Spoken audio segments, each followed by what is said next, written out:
I can do about it. So, welcome back. Yeah. Hi. We're talking about capitalism. Uh,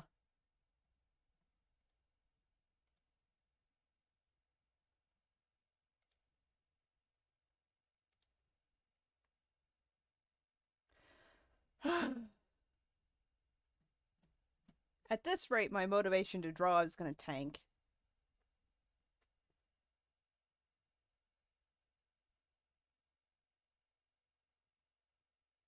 Jay, you're the only one left. You have to be motivated to draw. But I'm not. Well, 3 for 3. I didn't No, start no the night worries. out as motivated to draw. I started the night out as motivated to get my medicine, and I did. One of us has accomplished what we set out to do in that case. I mean, I drew a little thing, but that's not really what I wanted to draw. It does counts.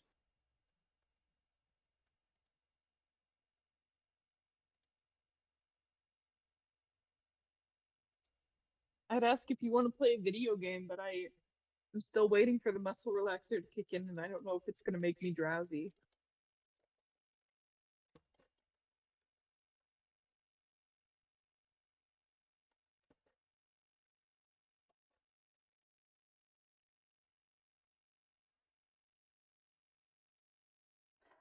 I've gone back to reading the break rule book. Jay, have I told you about break yet? No. It's this tabletop RPG that Joe from my D&D group um, helped like kickstart and stuff.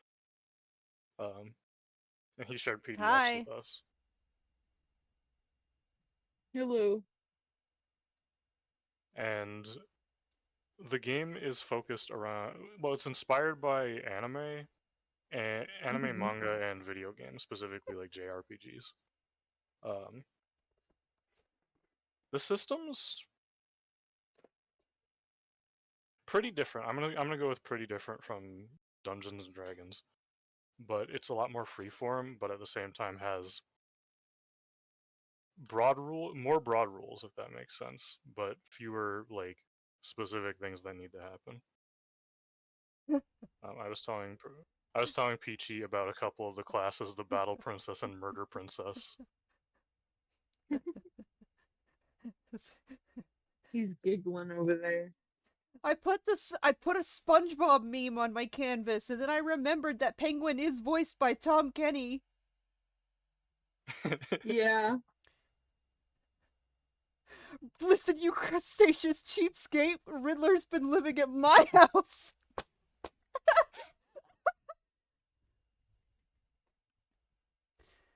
Oh no. Oh man.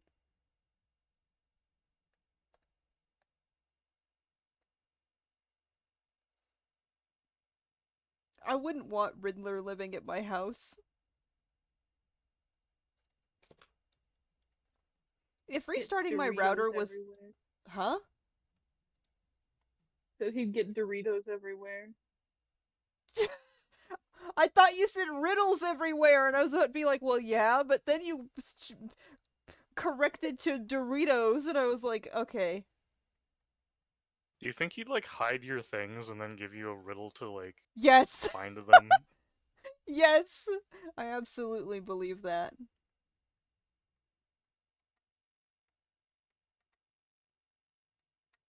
He doesn't. You know that thing that people do where they leave like a little bitty note that says look on the ceiling, and then you look on the ceiling and there's another one that says look on the fridge, and you look on the fridge and there's another one, and it just keeps going until it gets to like a final point where it's like made you look. He would do that.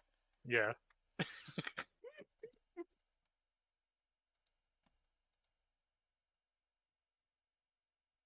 Those images are always fun.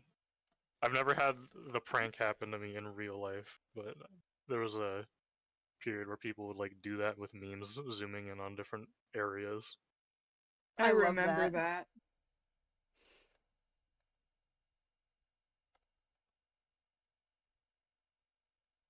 Oh, my motivation to draw Riddler specifically is not there. I want to, but I don't.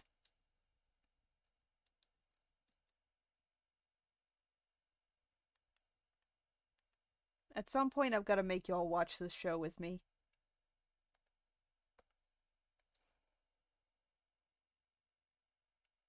We got so many shows to watch. Yeah, well.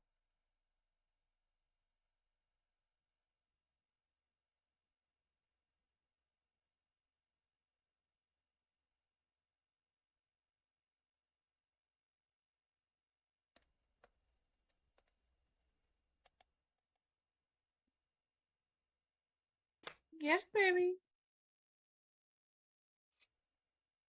I think that actually fixed it. I'm about to be mad about that. You have not buffered once on my end. That's irritating.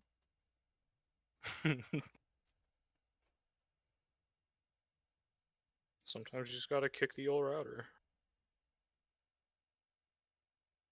Riddler tanked your router to make you figure out how to get your stream to work. I'm being tormented by Riddler tonight.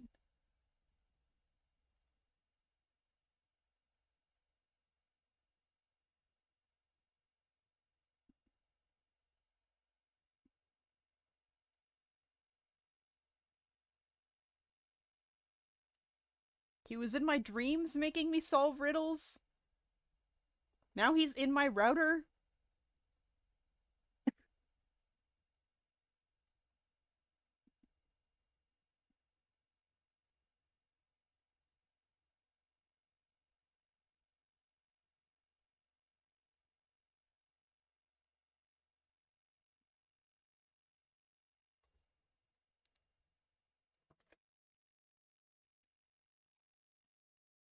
He is on my canvas. He's right here.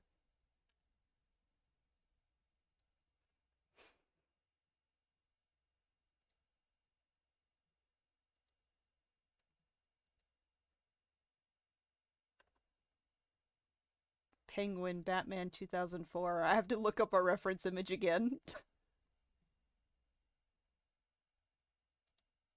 I know what he looks The like, penguin. Penguin should go Newt Newton, like Pingu did. but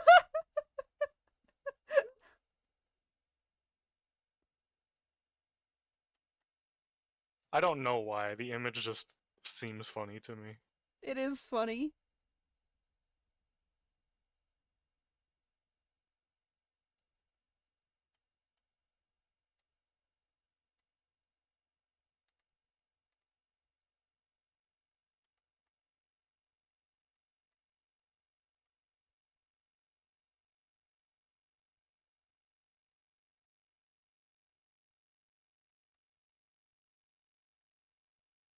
This show has a really, really good Joker design. I usually don't like Joker, but I like this one.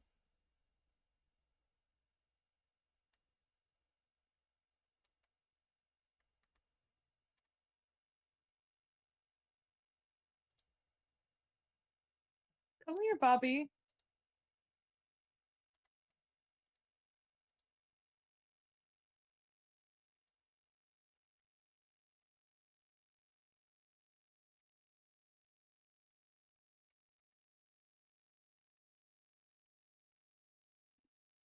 Highlight of watching that newest Batman movie was Penguin, just because he was a really good character.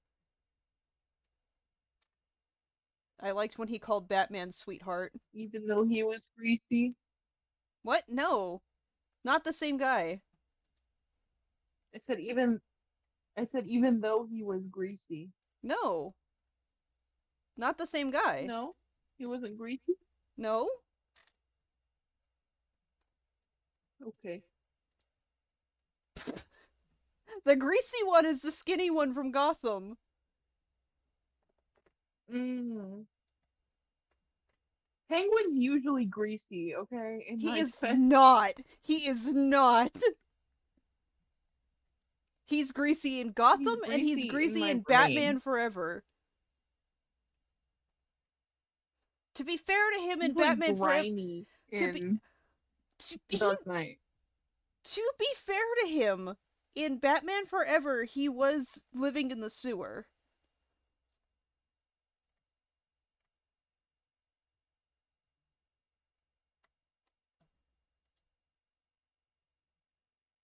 That's not where penguins live. That is not where The penguins Ninja live. Turtles live in the sewer, and they don't look like that. But they're turtles. They're inherently greasy he's by a nature of penguin. existing. No, they're not. Turtles are not.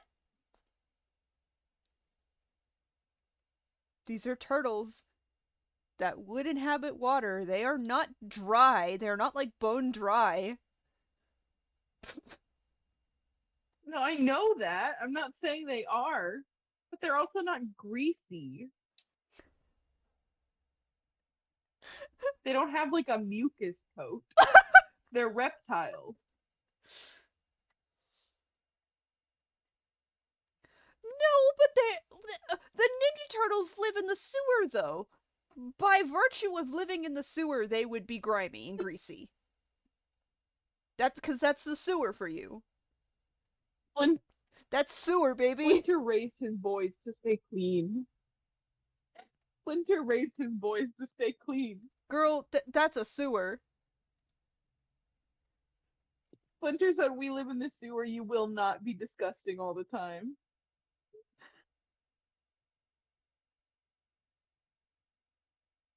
I forgot Penguin is in the DC Superhero Girls show as like a dude bro. That's funny. He's got like one of those tuxedo printed t-shirts even. That's hilarious. Good character design.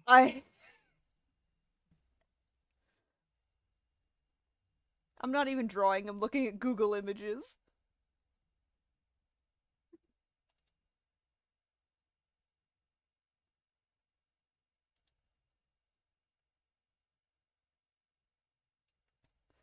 I must not eat the Big Papa Pickle on stream. Do it. No, it'll be gross. Big Papa Pickle. Big Papa Pickle. You got that like drilled into my head at this point. I can't say Big Papa Pickle without thinking of that video. It's been drilled into my head forever. I'm sorry for doing the same to you.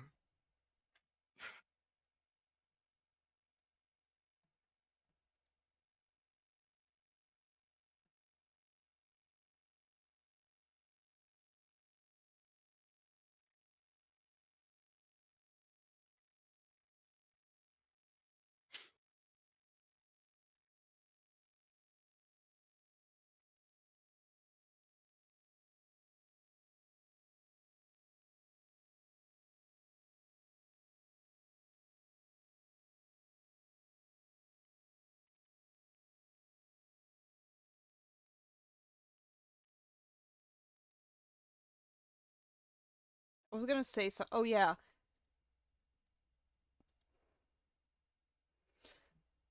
The the episode of the cartoon where Penguin and Riddler are like at odds with each other. Joker is there too. There's a bit where Riddler's like, "Let's play a game," and Penguin's like, "Okay, Skinny."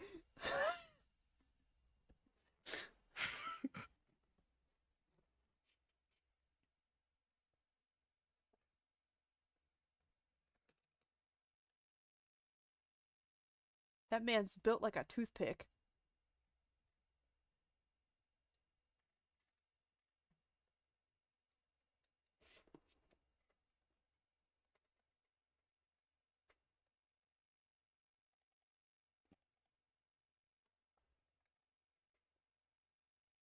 Oh, getting the weird purple on the screen again.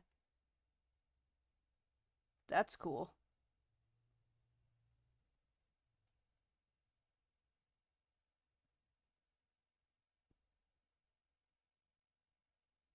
Is the Huh. purple only on the Twitch stream, or is it like on your PC? It's on my PC, but only on my art program.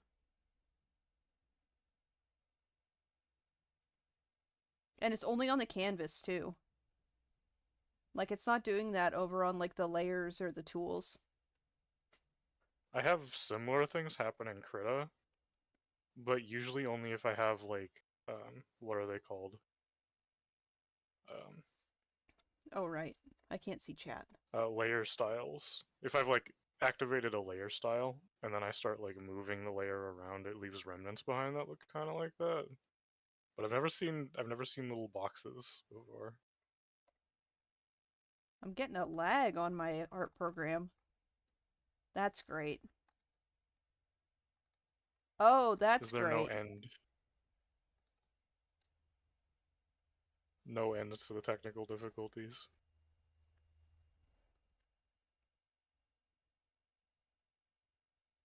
Penguin might as well have just called Riddler a twink, yeah.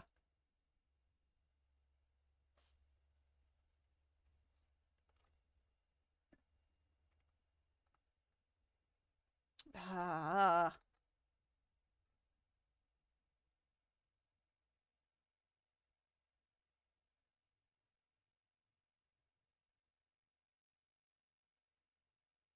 I have a pose in mind, but I'm not sure how to execute it.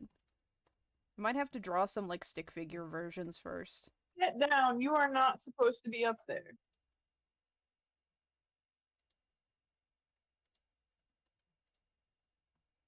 Because, like, in my brain, I can see Riddler, like, standing with his back at a weird angle that makes him look like a question mark, but I'm not sure how to make it actually look good.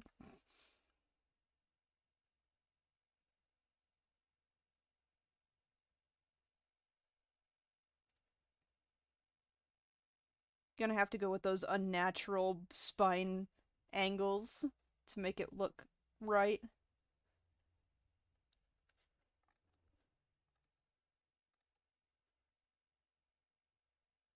Because I'm picturing, like, this is gonna look so stupid. He's got, like, the spine thing going on. This is a pose I've drawn before, I believe. Or something similar.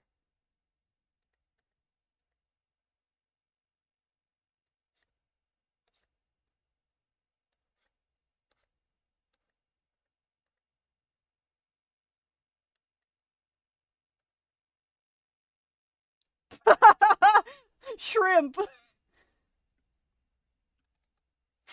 Bro looking like a shrimp. And then his, like, hair drapes and it really makes the question mark. Shrimp look.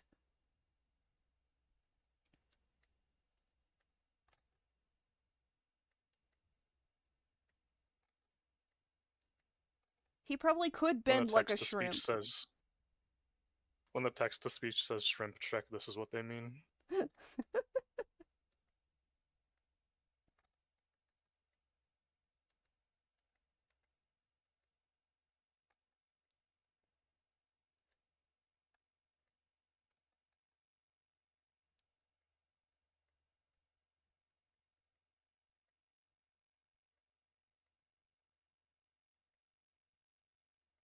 Got some kind of, like... This is not my normal art process, so I'm out of my element drawing a weird shape. Well, first of all, you said this was gonna look stupid, but this is actually pretty incredible for a quick mock-up of the pose you're going for. The leg is not long enough. Well, put him in the stretcher. Oh shit. I keep accidentally pasting that fucking SpongeBob image.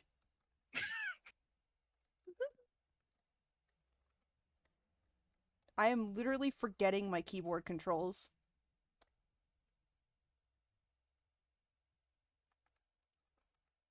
If I angle his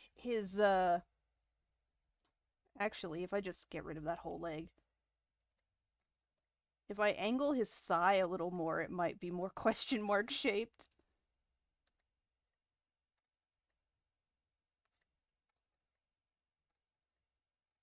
I haven't done, like, fucked up, weird angular proportions like this in a long time. Not since, like, 2021, Get I think. down! Stop climbing on my keyboard, dude. Yeah, I don't like that.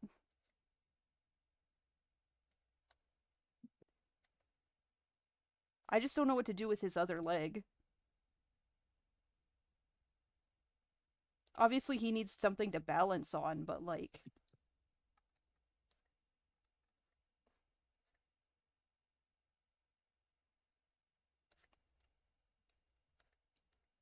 I did say this would look stupid, and I meant it. Nah, I'm still seeing the vision. The vision is there. I just need to, like, figure out how exactly I want to make it look better.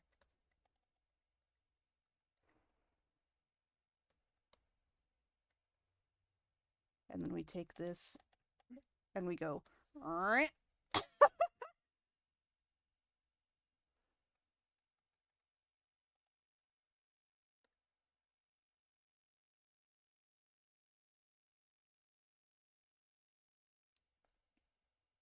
I love drawing weird angled body types that are not fucking plausible in the real world. Fucked up spine, true.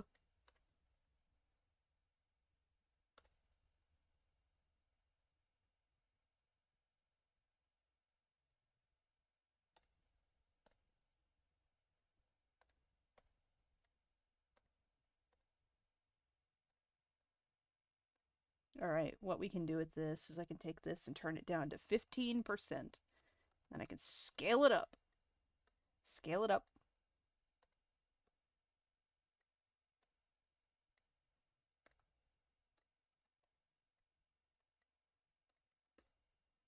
Put the circle for the head there. I'm going to change the song I'm listening to because it's about to drive me nuts.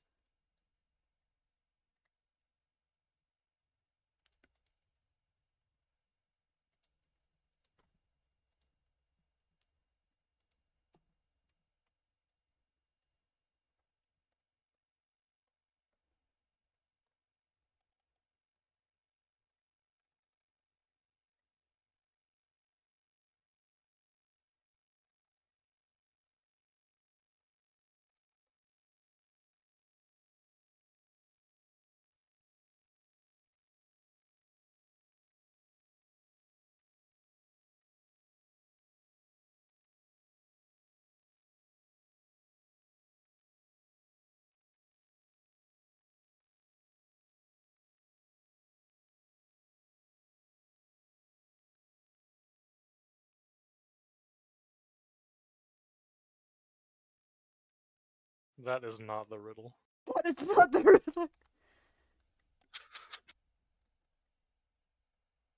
I turned on a particular song that always makes me think of Batmite, so I had to draw him real quick.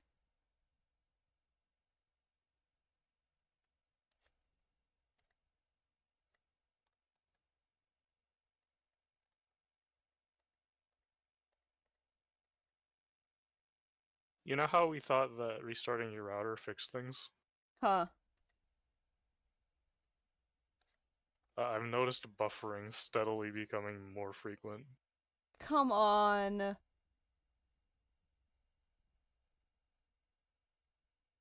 That's unbelievable.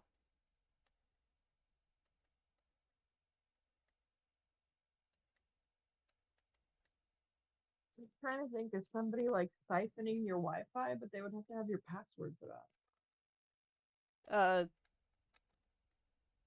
Not necessarily. That's called hacking.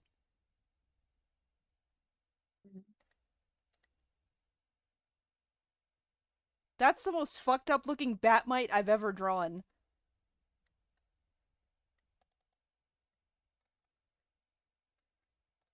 Oh. Oh, I'm getting lag on my art program again, too. Is there some other background process on your computer causing trouble? I just turned everything off. So... I wouldn't know what it is at that point, because I literally went through and killed a bunch of programs a second ago. A bunch of background processes and shit. Could be anything in that case. My computer likes to do that when like a Windows update comes through. And Windows doesn't tell you when that's updating, it's just like, haha, it's happening. I don't know what's going on with that Batmite. He's incredibly off-model, and I'm not sure why.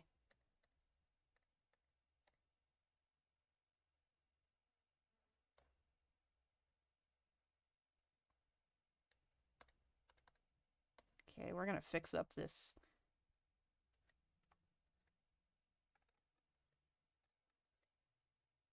Sketch real quick. Oh, fuck. Restarting my router fixed it for a little bit there.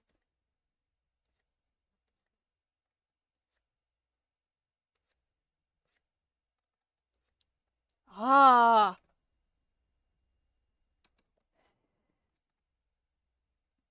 Shit. Fuck.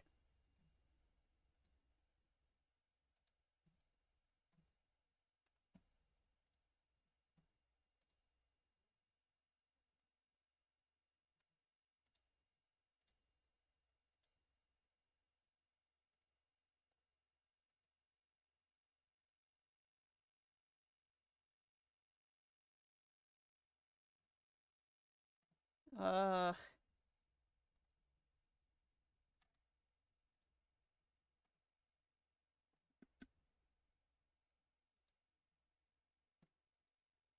Wow, this is getting frustrating.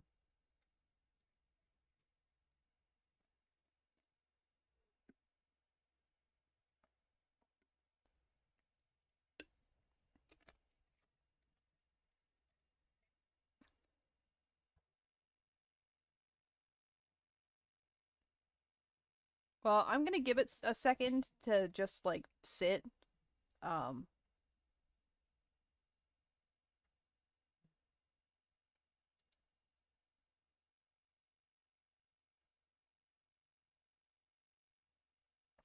Because I don't know what the actual issue is, so I'm not sure.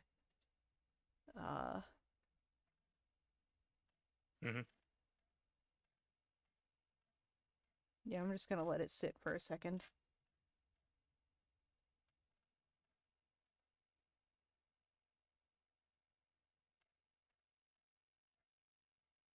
I'm gonna put an image on stream and I'm gonna make a meme out of it real quick. Yeah, meme crafting.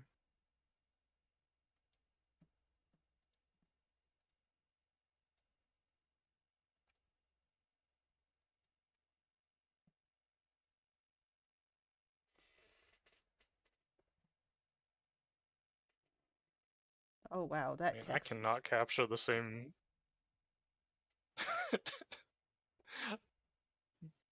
Good image to make a meme out of.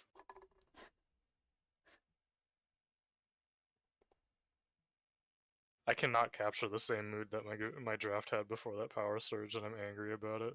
Aww. It's fine, I'll just draw something else. Can't stop me. Nature? What's nature gonna do to me? Send a bear to my house? Oh my gosh. That would suck. Don't send a bear to my Stream house, does not nature. like the Thanks. penguin.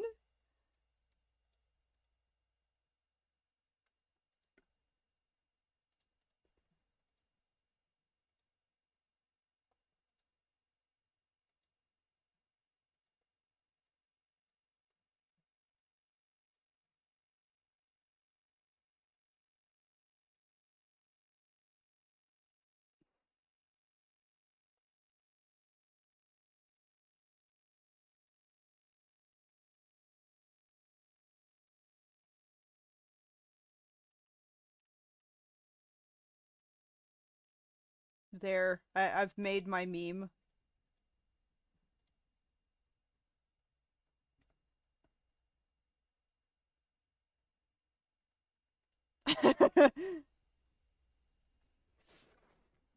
Wait a minute, I can do one better.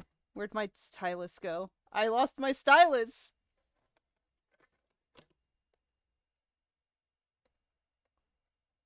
Is it on the floor? I have it in my hand. I found it. Whoop. Oh. Wow, the weird lag for my art program is about to piss me off.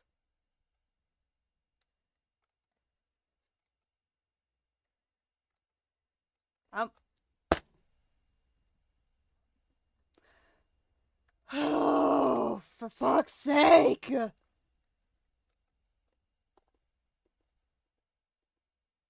Where's the tool?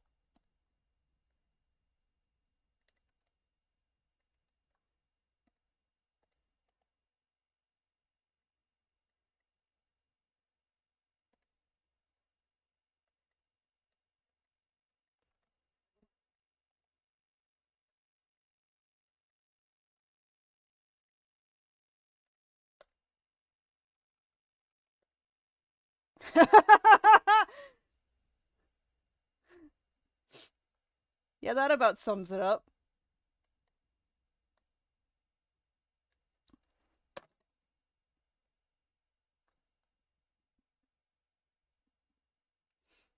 I need to do that thing that other VTubers do where they have like a little plushie of their favorite characters that sits in front of their model.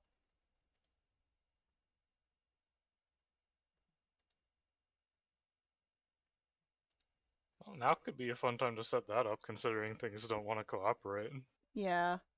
Well, I would have to draw it first. Oh, I thought just like get a picture of the plushie. My bad. Oh, well, I could do that, but I don't know if there are any penguin plushies out there. I mean the character penguin, not like... I have penguin plushies, the animal, but...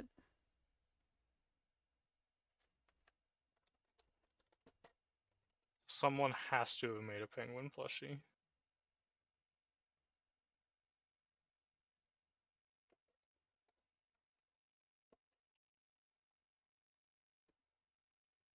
Hold on, I'm...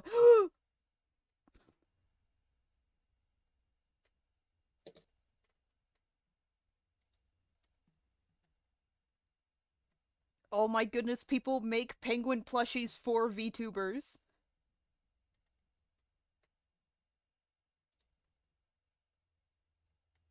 You're one of those.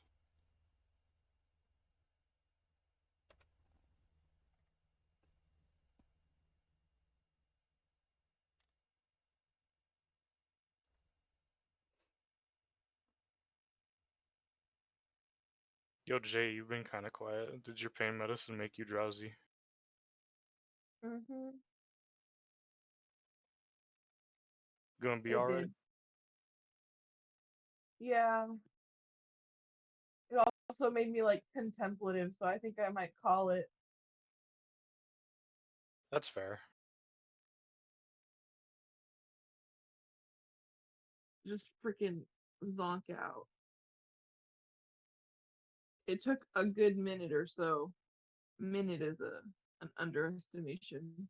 Took a while for the actual like uh muscle relaxing part, but it did make me sleepy. So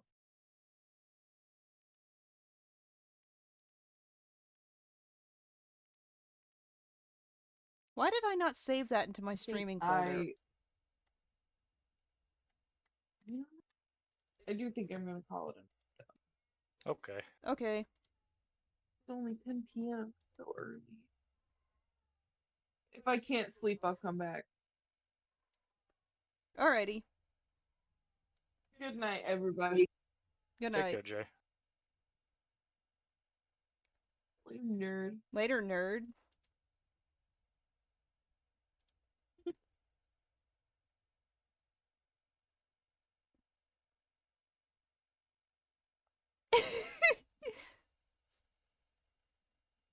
Yippee!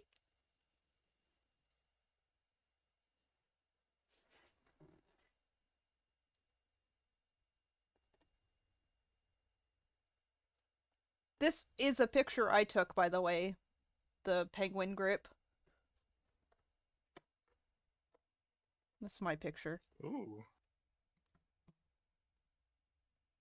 I bought a little penguin from like the pet store while I was getting stuff for my cats.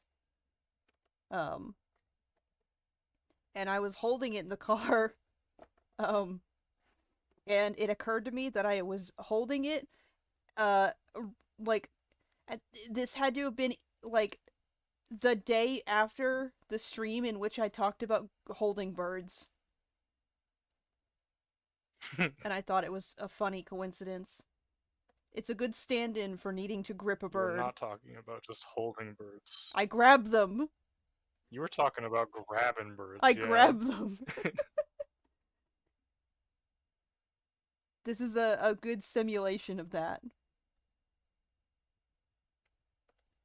I gotta grab birds on occasion.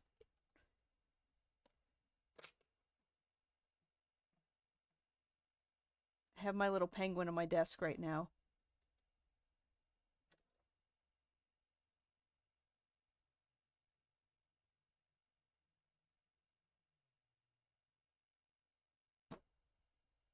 I like penguins. I had March of the Penguins on DVD when I was a kid.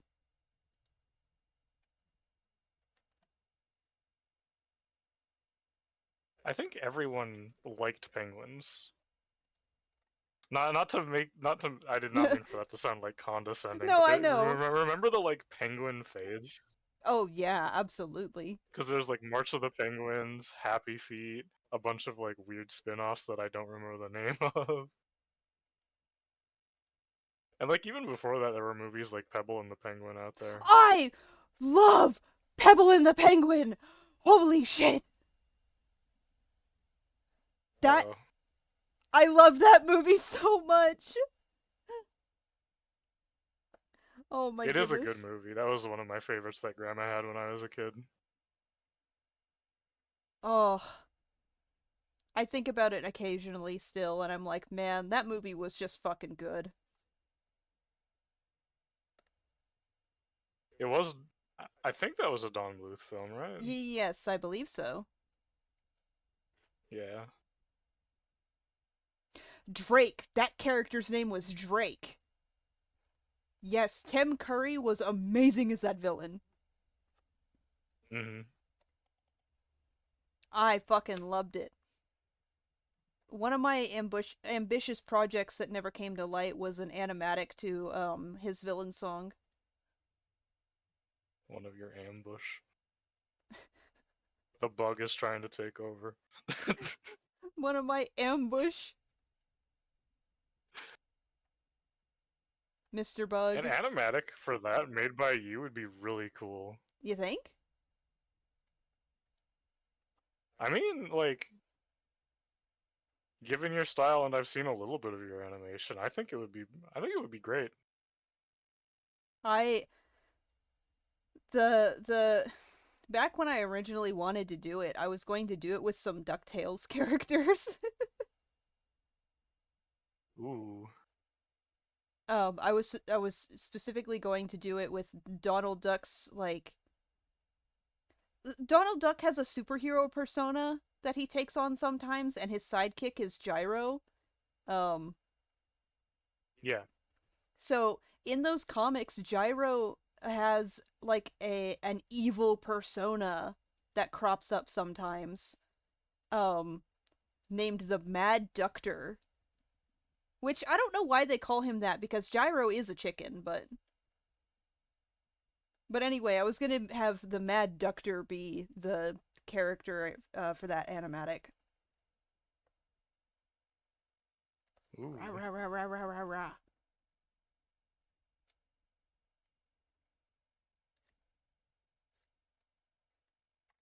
That's a hip bone right there.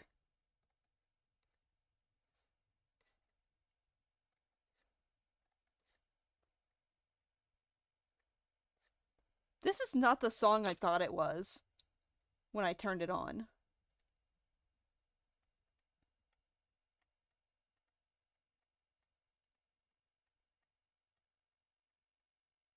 What song did you turn on? I turned on Story of the Phantom from the Goosebumps musical. I meant to turn on Goosebumps from the Goosebumps musical.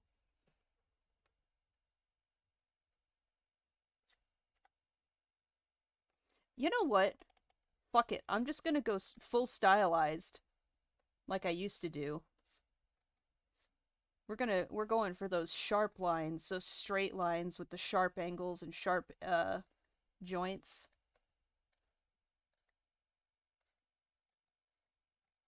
You're listening to normal music. Normal music. I am not listening to normal music right now. What do you mean by normal music? I don't know, music that's normal? What do you mean by not normal music? Like, you're listening to... I'm currently listening to a song by Whimzu.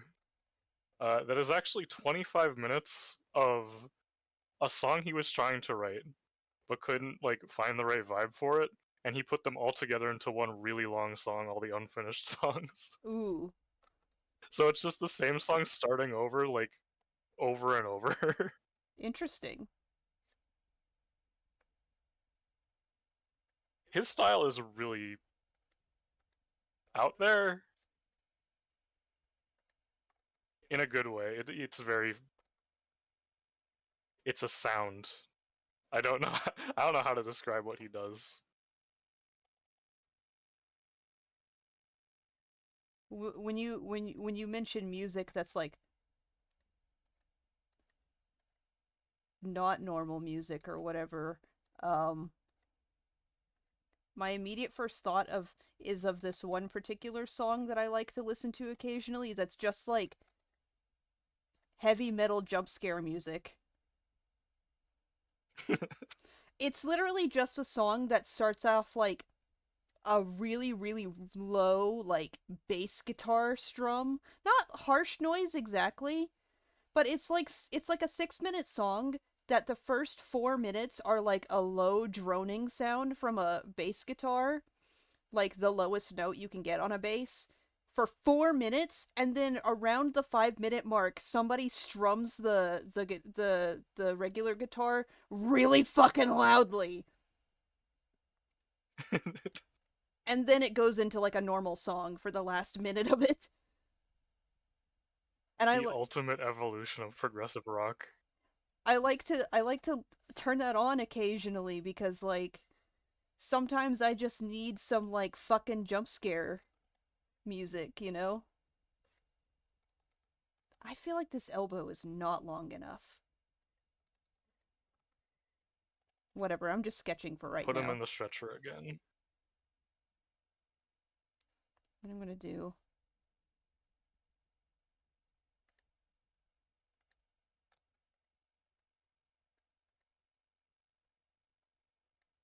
I'm gonna assume that the shoulder is there. It is one of those nights where I forget how to draw faces, huh? Ah, You ever have times like that where, like, you just can't remember how to draw a specific thing? yeah. I especially get that way with something like it's something I enjoy drawing, but like I haven't drawn in a bit. So it just comes across like I don't know what I'm doing. Yeah, that's a real vibe. Well, not a good kind, but yeah, I've been there. Art breaks are dumb like that. Like, man, I already did this. How can I forget doing it? Yeah. I will not let my art program lagging stop me.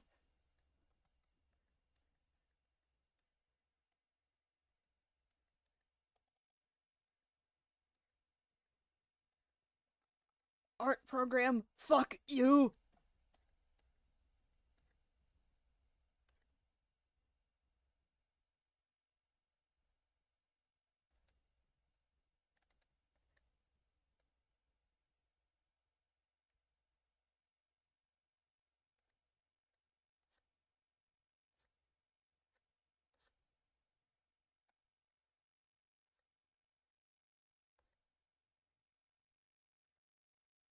Fuck you, Clip Studio Paint.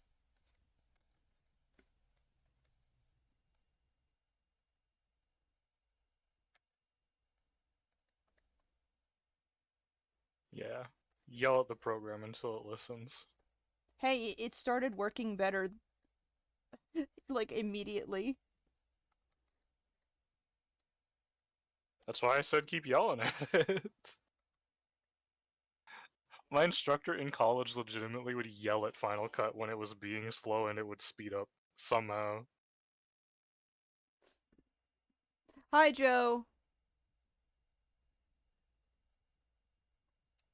Yo, Joe? Joe in chat? Joe in chat. Hi, Joe.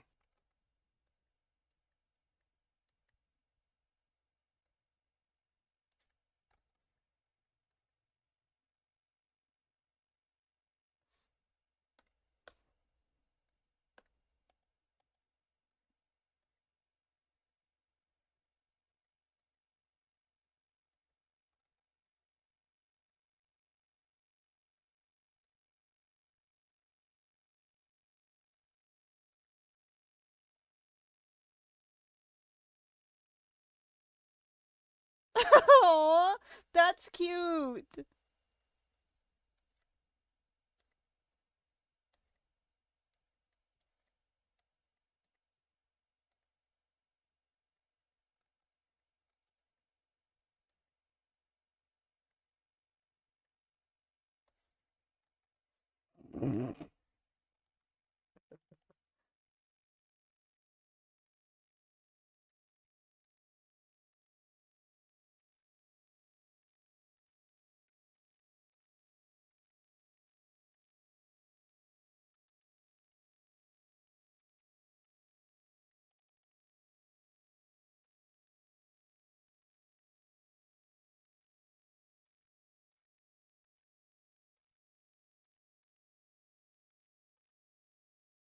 Welcome back, Smithy.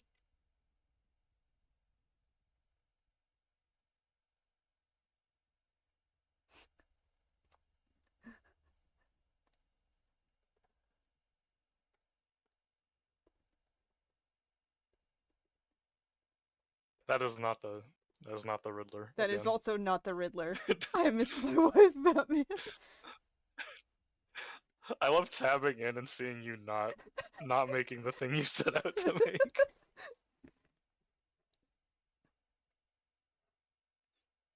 Every once in a while, I've got to draw something stupid in the corner of my canvas, or I start to lose my mind. It's totally fair. When you were in like high school or maybe even earlier, did you like share notebooks with any friends and just like make like collaborative comics and stuff? I did not. I Me and my best friend Chris. Sorry, I'll let you finish that first. Oh, I was just gonna say I had really bad friends in high school who would like deface my art, so Oh, that's lame. that was a I'm no sorry. go. Go on though.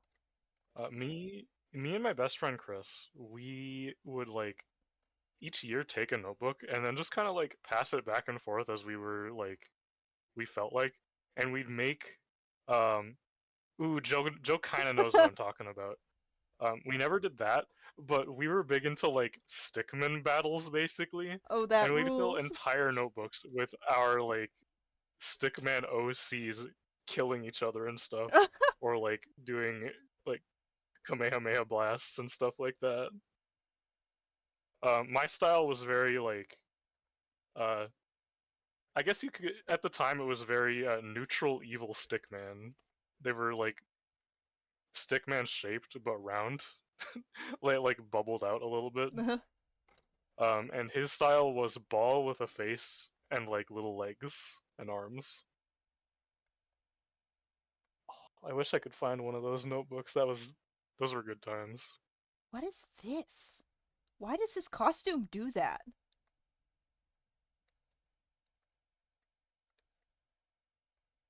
What? This like he's got like jagged points on his shoulder right here. That's his pauldron. His pauldron. Show pit. Yo! Kid Icarus. Oh, that kind. I tabbed back in.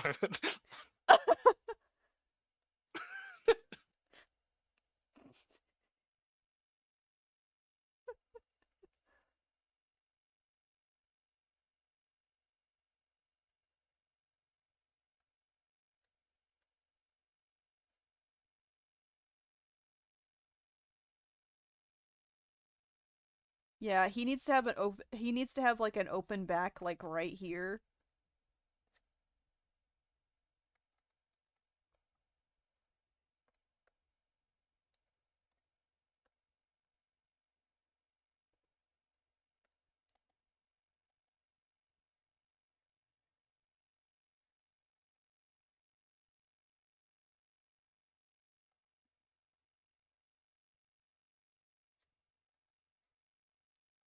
He needs to be like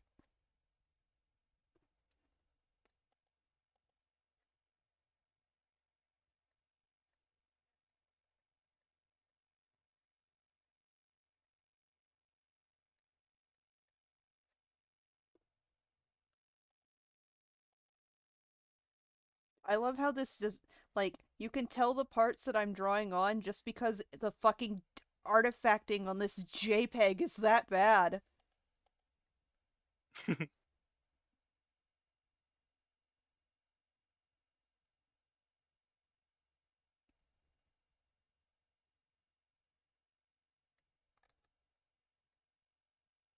Yeah, yeah, there we go. That's what I'm talking about.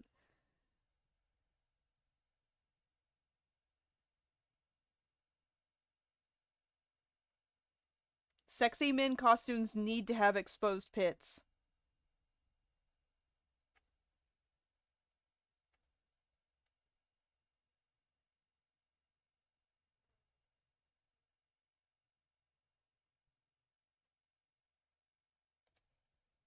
How do you add artifacting on clip? Or do you do it with something else? We're just gonna leave that like that, as if that's how that image came. Yeah, see, I turned the opacity down and it doesn't look edited. I win. Uh-oh. Oh. Whoa.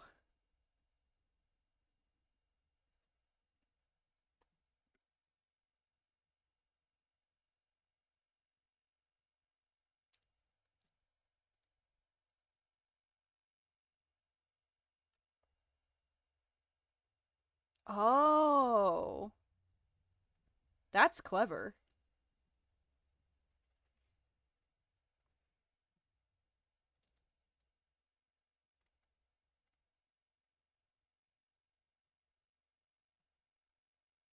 Speaking of edits, I one edit that I did that I will not I cannot stop thinking about is this one where I had to draw Captain Cold's entire right side from scratch.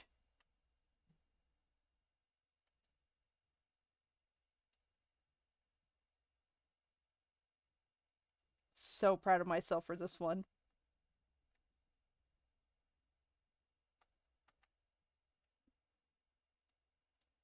I love this particular panel. This panel is so fucking good. Shout out to the Rogues, my favorite DC villains.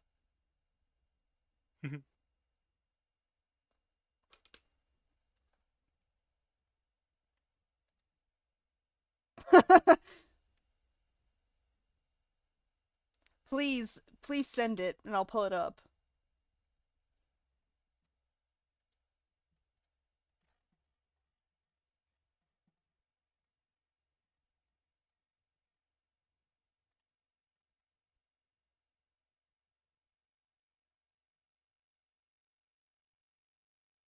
I got stuck in a glue trap earlier and Joe was like, glad he's stuck in there and not me.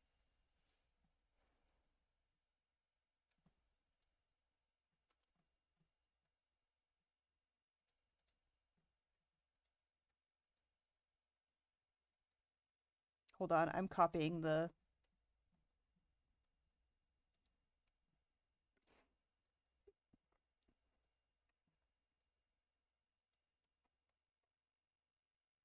Oh.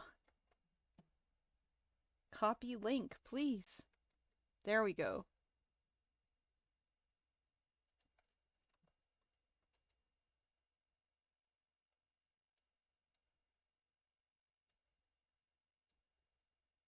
The carpet. The carpet is so good in this image.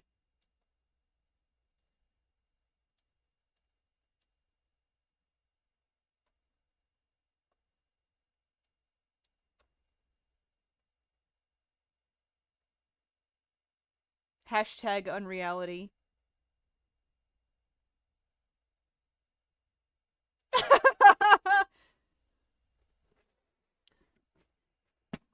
Wait a minute. You're telling me Joe, like, took this frame and drew over it, yeah? Edited the text in the speech bubble, yeah. Oh, okay. It's completely unnoticeable. Like, it just looks real. It does, I'd believe it. If you showed this to me no context, I think it's 100% just there. Same! If I didn't know it beforehand, I absolutely would have thought this was real.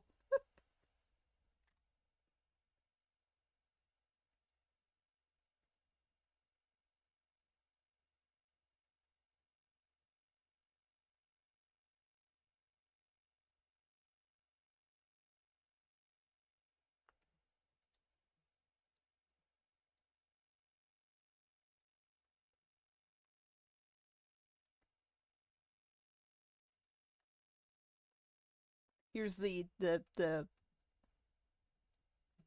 digital version.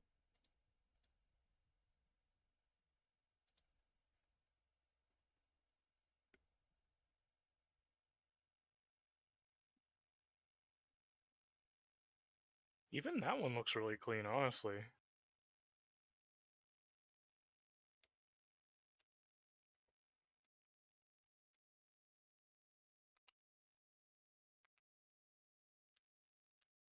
That's incredible, Joe. For real.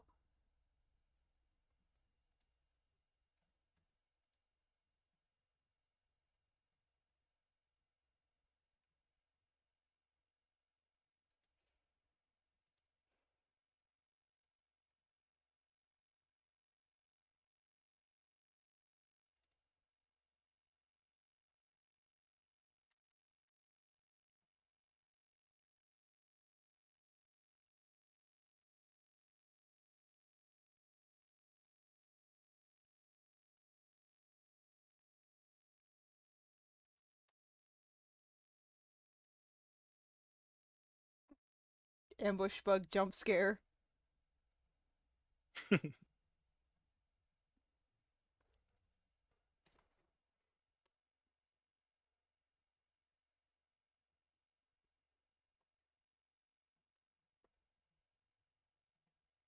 Where is my mouse?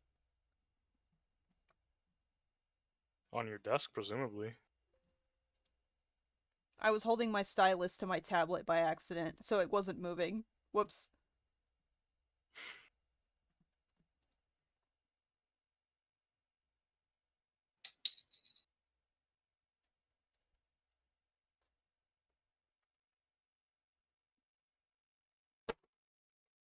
Joe!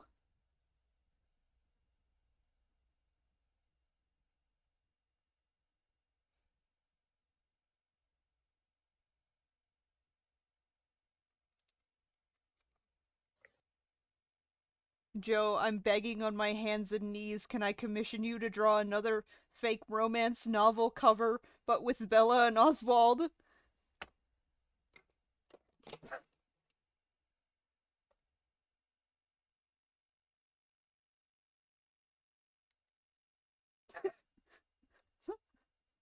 What I do, he says. No, I didn't commission the first one, but you did that on your own. I was going to.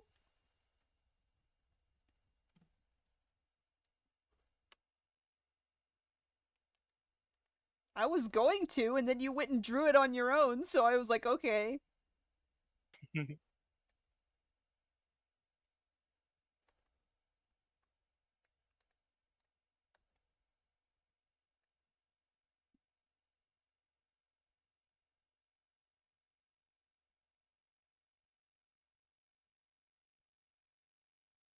Look at his fucking ribs. Sorry, I'm just like enthralled by how fucking skinny Riddler is in this show. He's not even like thin character design in that show. There are other characters who are thin who are not this skinny.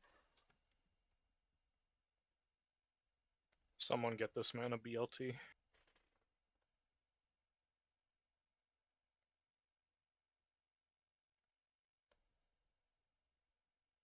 Bring him here or I'll feed him.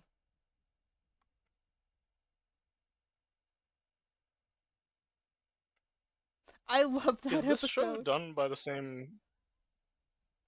Like, I could be like misrecognizing this art style, but is this done by the same people that made like Ben 10? I'm not sure. I would have to Google that. Well, to Google I go.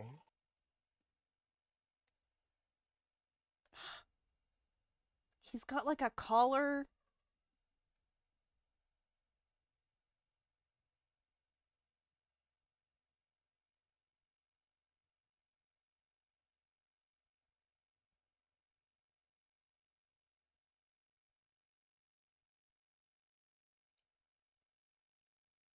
Joe, that episode is really funny.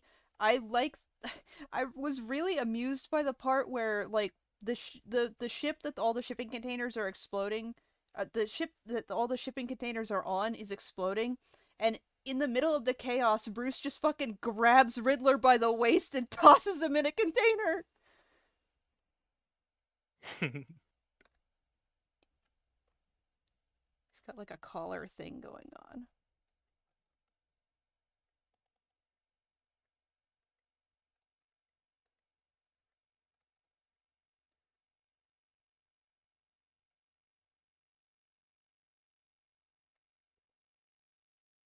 Will he be wearing lipstick in the final product? Of course. He has to be.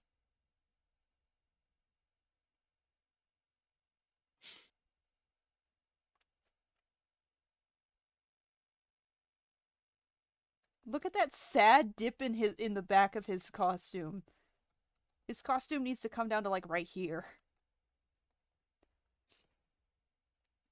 I think men need to expose their shoulder blades more.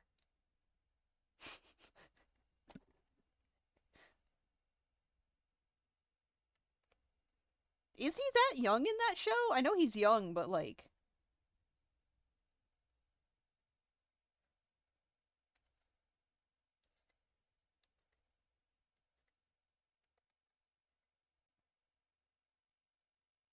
He kind of looks like Shaggy.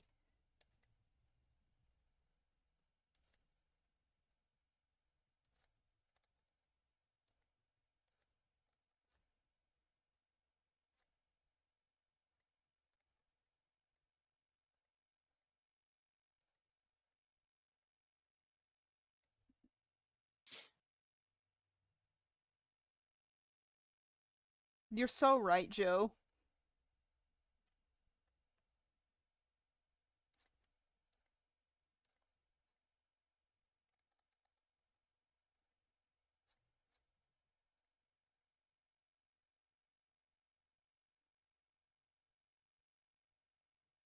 Let's see if I can draw lipstick upside down, because I have a knack for lipstick, but...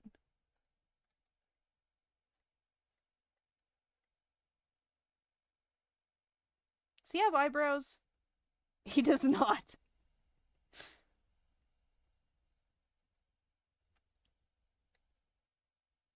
He's got like the implication of eyebrows.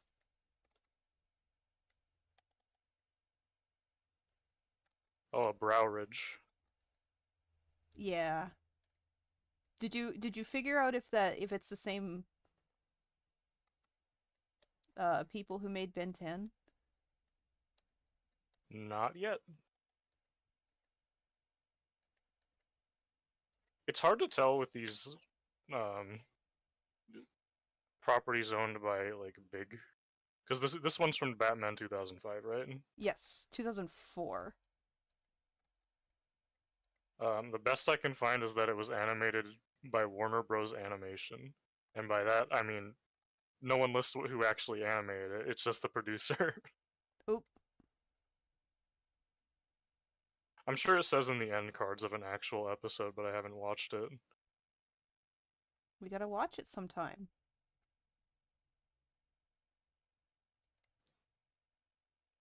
It is actually a good show. There's some questionable bits about it, but it is a good show.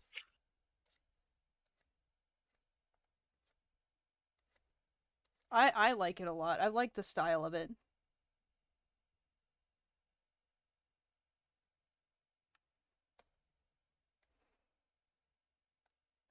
I need to see the back of his hands.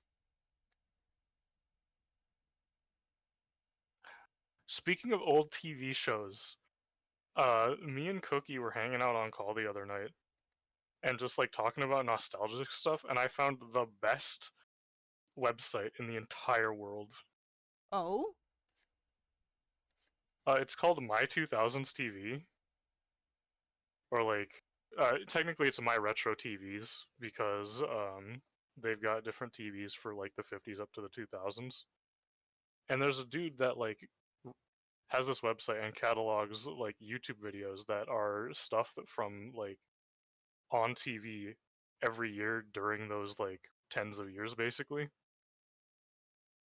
And the website is set up to it shows it like an overlay of an actual TV that is relevant to like that era. Huh. And you can go through different channels and the channels will serve you up YouTube videos from that time and like station basically. So Interesting. Cookie and I were just like browsing the site, and it was like, oh my gosh, we saw like Growing Up Creepy, Oh my Grossology showed up a goodness. million times. There were tons of them that were just like commercials, and we sat and watched so many commercials. Man, that sounds like fun. It was it's a very like there's no way for the thing to like you can't browse everything on the site basically. So it has a very authentic browsing the TV like in real time experience. Oh, that's so fun. Yeah, I saw Chaotic on that website too, and I had to make Cookie stop because that's one she insisted that I made up.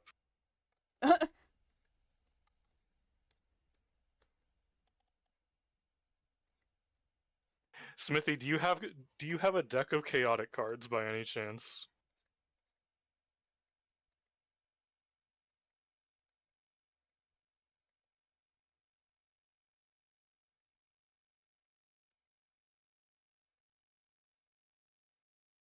I don't give a shit. Giving him the open back. He needs it.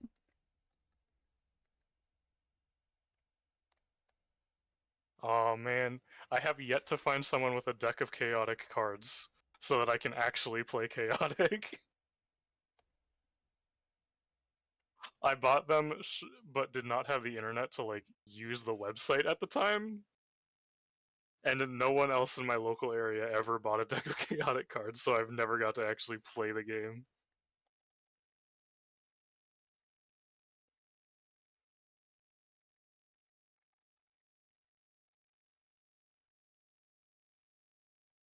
That was the same era all my classmates were like throwing Bakugan at each other, I think. I was one of those kinds of kids. As in you played Bakugan or you threw the fucking balls at I other threw them at people. Oh my gosh, you're a bully, you're mean. Not like that.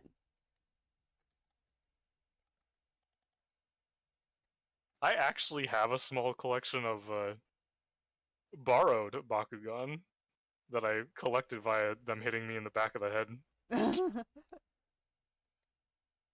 I'm not sure where they ended up. That's a game that I'd like to play too at some point. I was more of a Beyblade kid. Beyblades were cool. I miss the old ones that were really heavy. They're like tiny now. Are they? That sucks. Kinda. At least from what like I remember.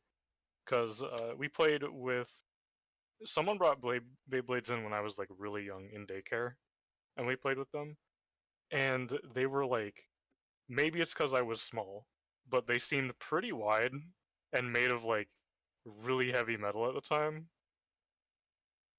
But like the last time I've interacted with a Beyblade, it felt like smaller than my palm, and I think I was in junior high at the time that I did that.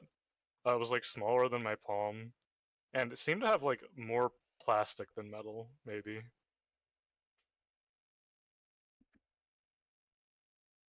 Mighty I bet you also Beans. shot your Blades at other people too, if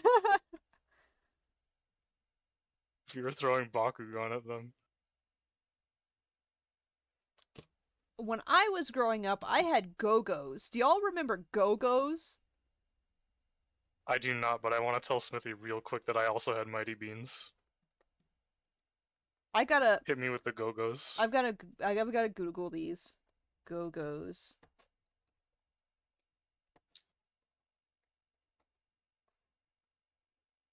Wait a minute, no, I looked it up. I have one of these I somewhere. have a huge collection of these still.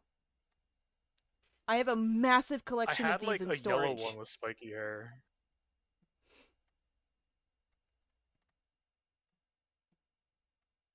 This was like my thing. Like I would buy these constantly. So now I just have like a I massive wish I'd had the collection. money for these. Cause like, you know how I talk about how much I like 2000s aesthetic and stuff like that? These are peak that. Oh yeah, And I'm really sad I absolutely. wasn't able to get these when I was that age. When I googled them, I found one of the exact ones that I had and was one of my favorites. Check this thing out.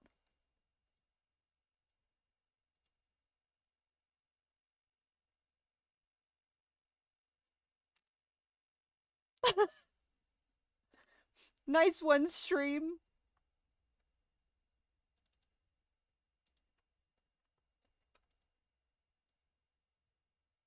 And then it's small. Cool. This is this is one of the exact ones that I have. That this was like my favorite one when I was younger. That man's is a fist. That is a fist. I fucking loved these.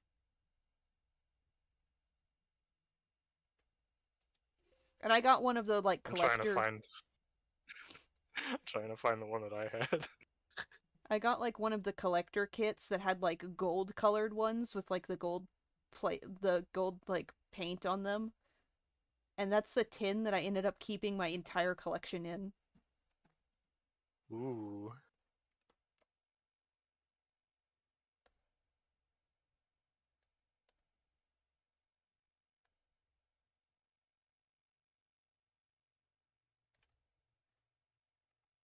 Go-Go's Crazy Bones.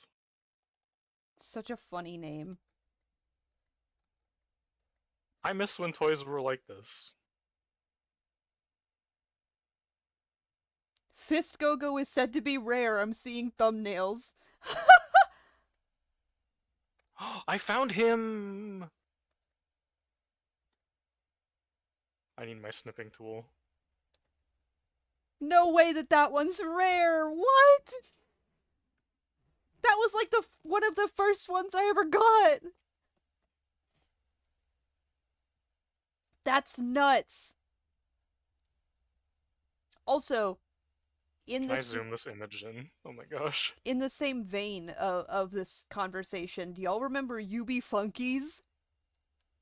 Yes. I Yes, I wanted those so bad when I was a kid. I fucking love UB Funkies. There's a vampire one. I had this fucking bootleg UB Funky. Also, here's the one that I remember having. I had this bootleg UB Funky-ish device that had a similar premise, but it was like a pedometer. Ooh. And you got points doing like pedometer stuff, plugged it into the computer, and then you like got the points in the little digital world. But the digital world sucked, and then it died after like a month. Oh no. Digimon, I but like forget what the thing was called. not as good. No, you just had like a little man's. There was no like game. I don't think there were mini games or like monsters or anything to do.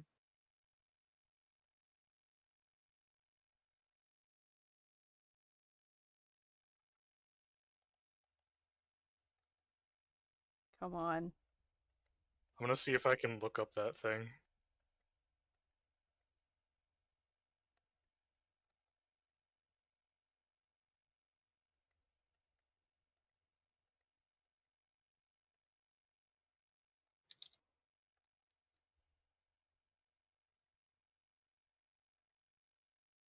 Oh yeah, it was called a Me Too handheld video game, made by like Irwin something or other.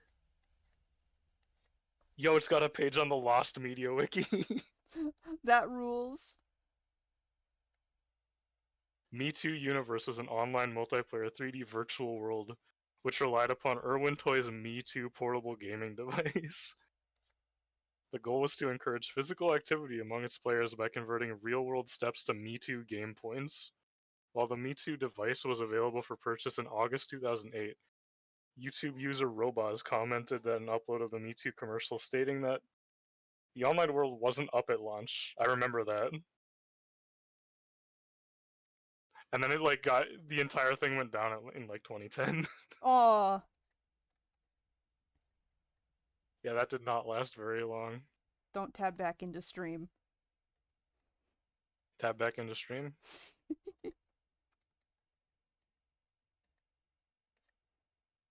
This is not the Riddler.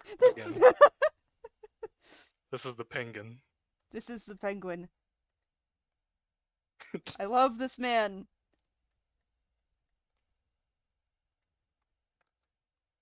Shit. Mies? That one I don't know. Ooh. I had this guy too.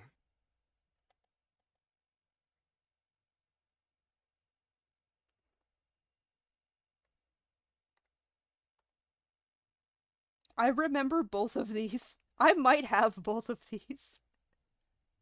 They might be kind of valuable. They're they're series ones.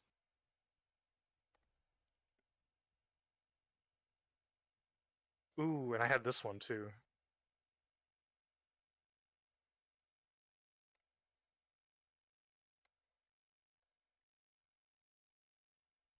That's all of them though. I didn't get a bunch of these. I'm gonna have to go and find my collection of them and just take pictures. Because, like, I had a ton of these. And I had, like, variant colors, too. You are drawing everyone but the Riddler right now. Okay, and am I not allowed to draw other Batman characters? I did my Riddler sketch. I paid my dues.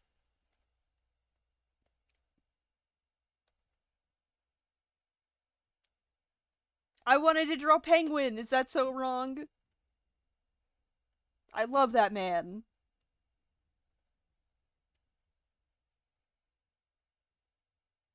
Ooh, speaking of like weird 2000s junk, did you ever have a Kaponk? I do not think I did. Do you know what a Kaponk is? It sounds familiar. It was beer pong for children. um, what it was a like cup that had a mechanical base. And you'd the goal of the game was to do like trick shots bouncing ping pong balls off like your fucking TV or your friend's noggin or like across the table or something like that. And have it land in the cup, and then it would like light up and make sounds and stuff like that. And that was really it. It was nothing special that you couldn't do with a normal cup, but it was cool and based and for kids to play with because you know it lit up and stuff and had cool decals. That was also a very I have one around here somewhere, and I still kind of like it because it does have that 2000s aesthetic that I like.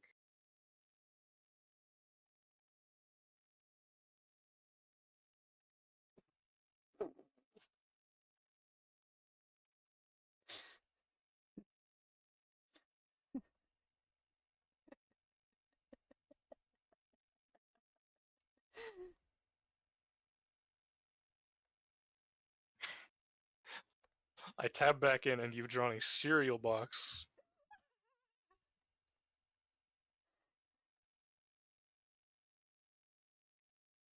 Alright, you know what? Just for that, Penguin cannon height.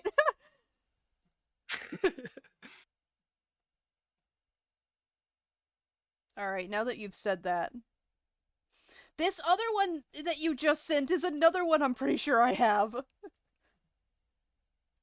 Well, you said you have a lot of them, and these are Series 1. So if you, like, really were buying them then... Oh yeah, I started buying them basically as soon as they hit stores. Not like I was planning to, because I was like 7, but you know, it was like...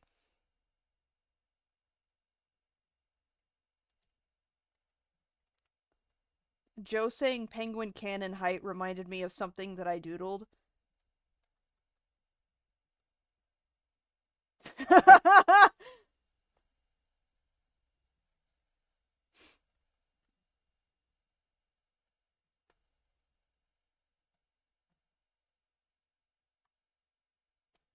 I need a drink.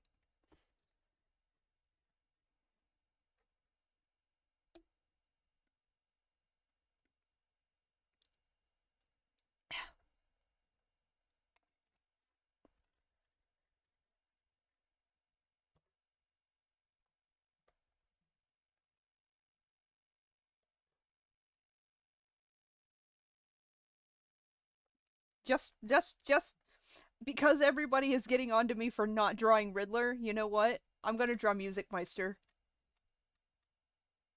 That is, What? that is not the Riddler. That is not the Riddler!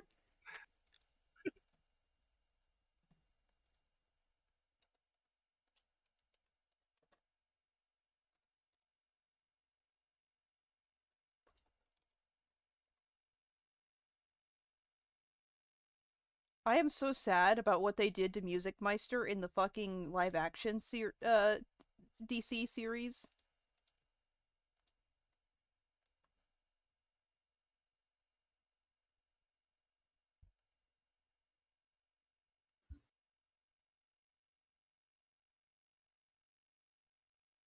I did draw Riddler! He's right there!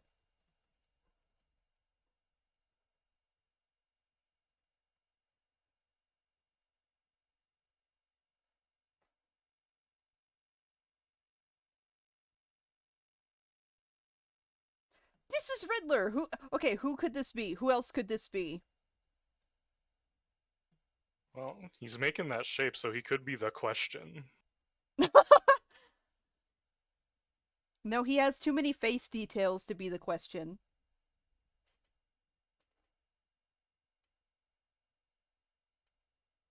He's green. This is a Green Lantern. He is not the Question, says Joe.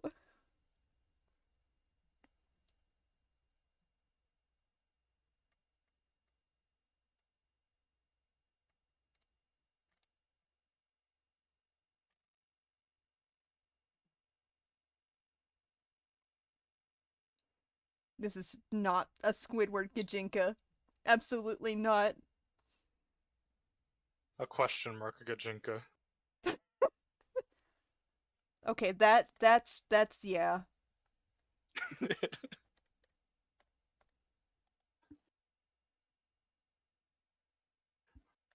The riddle. Wait, is the Question actually a guy? Yes. Oh my.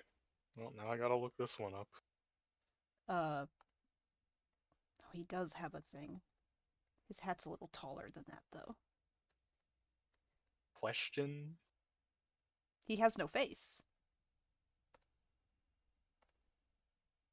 First appearance of Blue Beetle Volume 4. Yeah.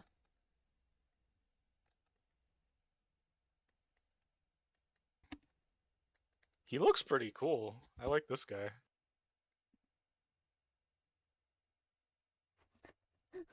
Boo Boo Bear. Seal this Boo Boo Bear within the earth. Joe's friends with the Question?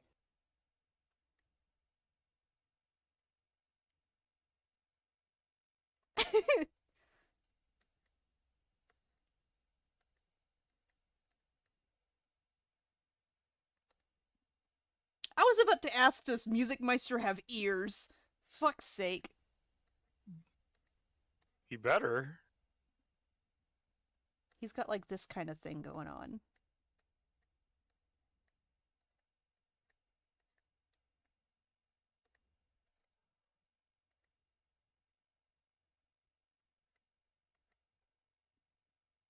Yippee! I like to think the canon of this image is the Riddler discovered he can do this pose and invited everyone to come look at it. Guys, look what I can do! Oh man. He's like, look how Music far my Meister's spine like- can bend. Music Miser's like, yeah, it's not that impressive, and then Riddler's just like, alright, let's see you take on the shape of a music note.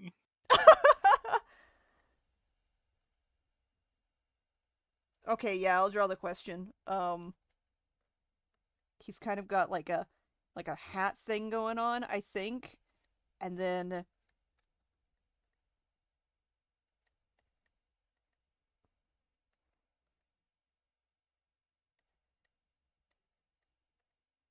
he's got like a long coat, I think.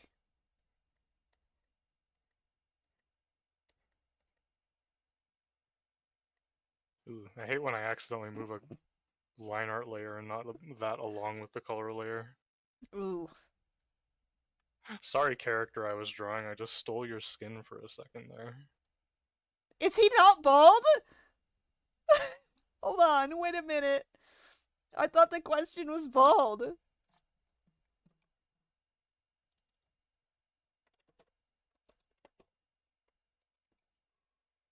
The question, DC. Oh, he's not bald! No. I thought he was bald! I forgot! Listen, we haven't we haven't we haven't watched the Blue Beetle special recently enough. We gotta watch that again. Okay, he's got like a... Yeah.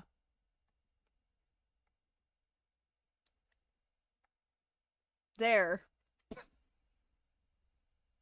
His Watchmen counterpart is Rorschach, right?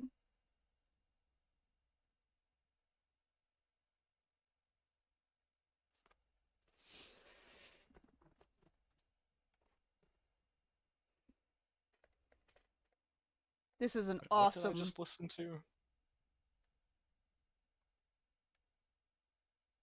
The Devil. What That did... is not what I was listening to. What were you listening to? I don't know, the song ended and it occurred to me that I was listening to some mashup that was just like a normal song, except like, you mad as Belby walking on the sun was the only lyric over and over. Is What it am I Neil being served Cicierega? on SoundCloud? No, I'm being given very strange mashups again. It just makes me think of I can't even find it.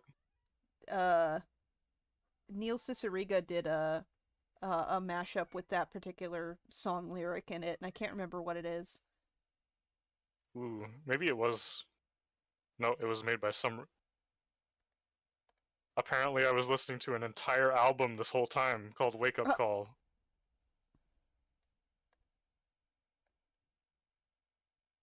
Well, I'm awake.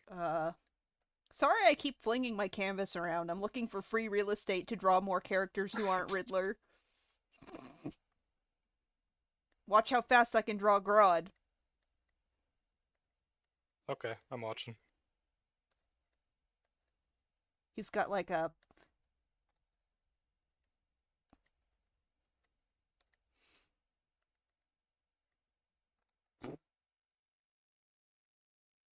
He's kind of got this sort of thing going on. He's also got like the helmet thing going on. Fucked up looking Grodd.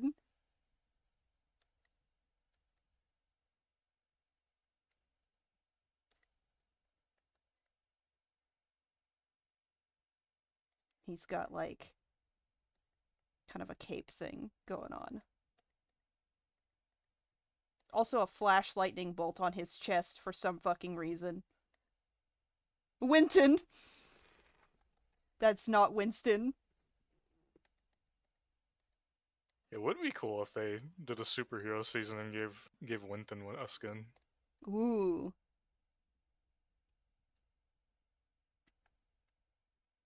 That looks good. Very solid Grodd speedrun.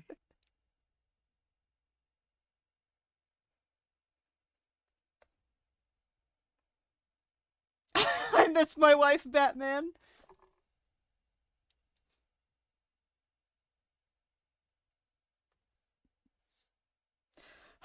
I miss my wife, Batman. I miss her a lot. I'll be back.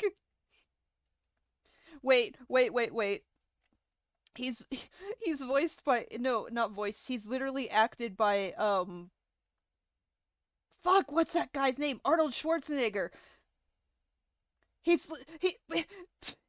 I miss my wife, Batman. I miss her a lot. I'll be back.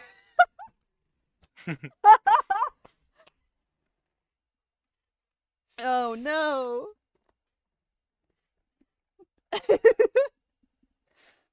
That line's from Terminator, right? I'm pretty sure it is. Penguin cannon height.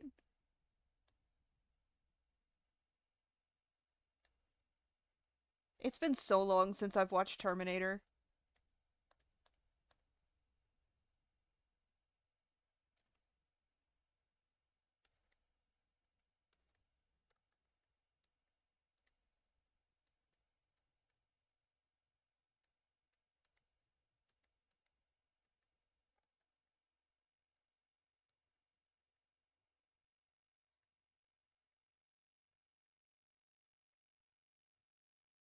Well, now I know I've spent way too much time with you. What's that about? I knew this was gonna be ambush bug as soon as like I tabbed in and saw the eye shapes.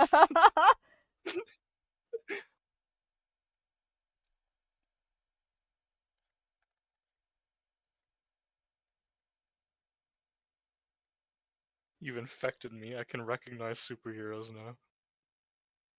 You can recognize superheroes, but they are required to be like D-list.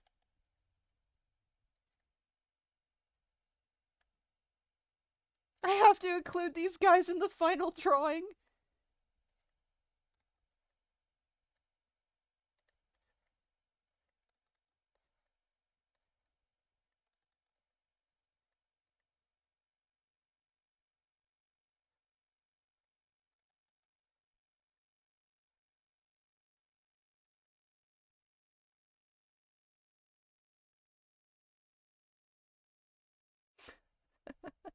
Join this friend circle, you will be able to name superheroes nobody give a fuck about.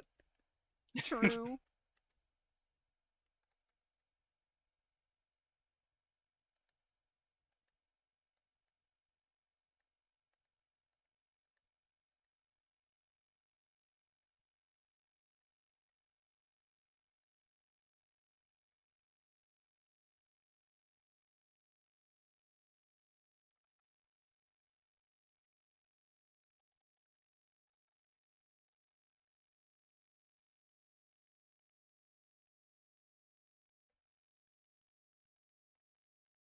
We're gonna get in right here. We're gonna...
Ooh, I remembered another extracurricular I was in that I can count as a sport.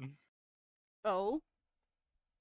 I was in chess club, but we spent like at least 50% of the time playing pool.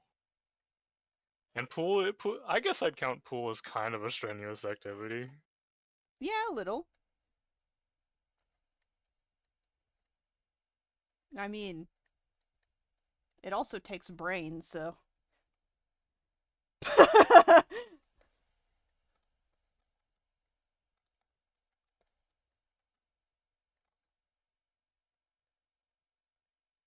Now, why is he there?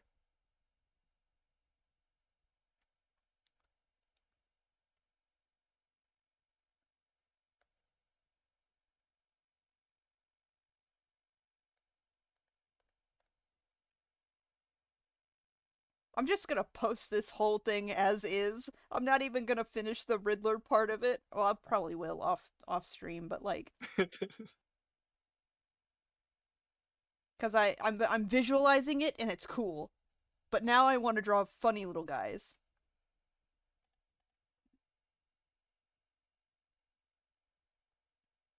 Let's. Never anything wrong with just posting a sketch page.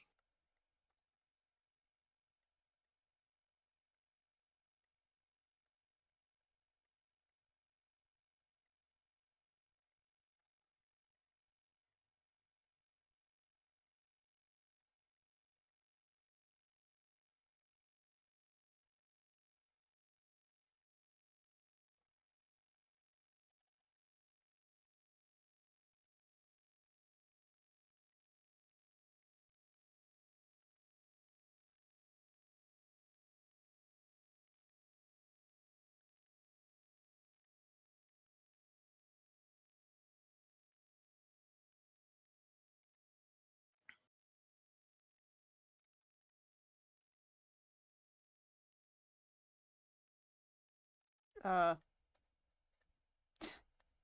It has been a while.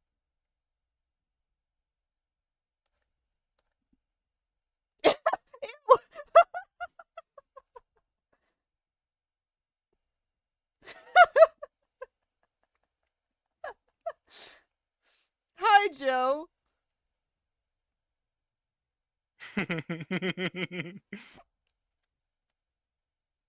I need to. I'm just gonna start drawing over my reference images now too.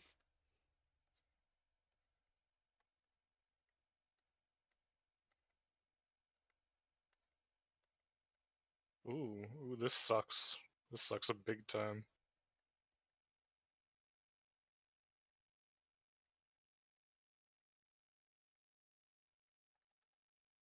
The algorithm has gifted me a fantastic mashup. Oh. It's the the Munchie Monk music from Rhythm Heaven, with the lyrics of "Numb" by Linkin Park. Oh boy. The worm. The worm.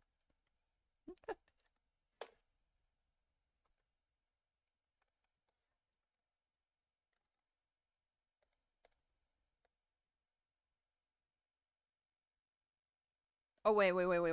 Important detail I almost missed. There we go.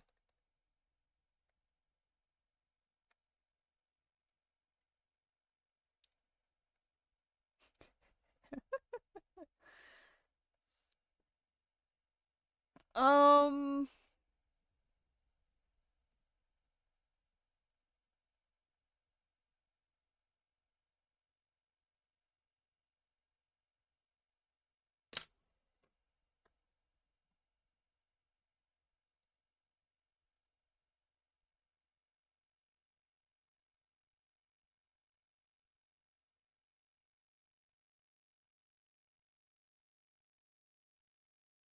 Hold on, I'm changing the song I'm listening to.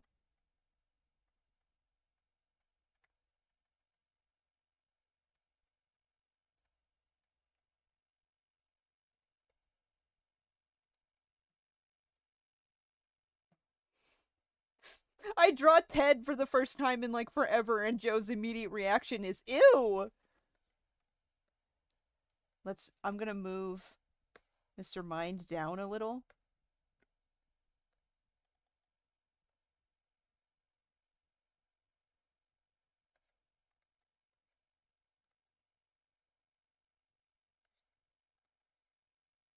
Roundabout?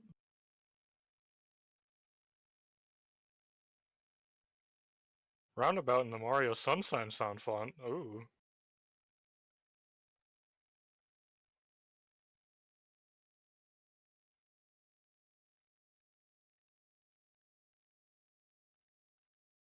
I wish I could make music. I would make so many cursed things. Me too.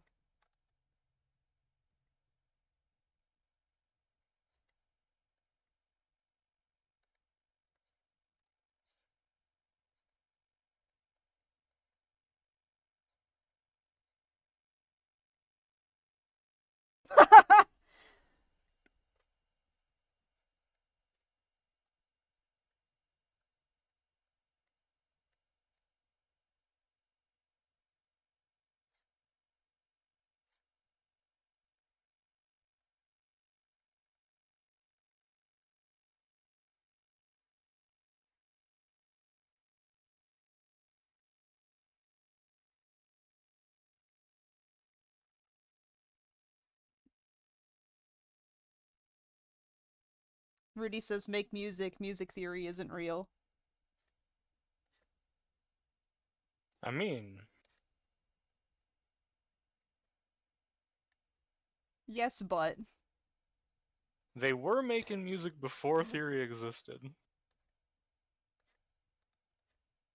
So I could tap into my caveman ancestry and work with the same process I work with for art, called the if it looks good and it sounds good, then it is good process. I'm gonna turn my references off so I have more free real estate.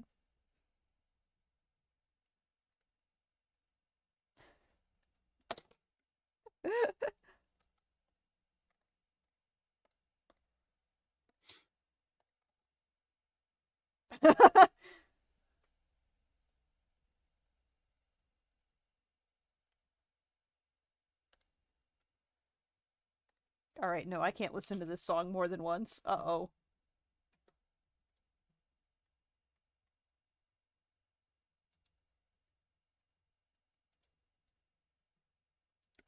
I turned on that one DDR song, Butterfly, thinking, oh, this'll be good. Nope.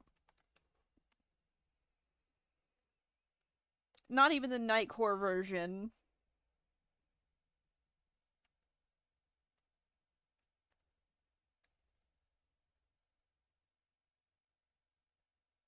Who else? Who else? Who else?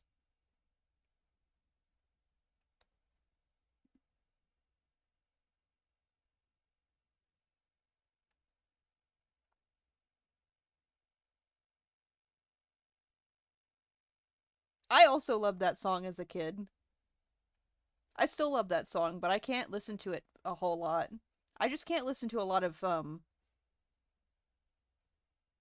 Nightcore type music in general. It gets stuck in my head too easily and it makes it hard to sleep.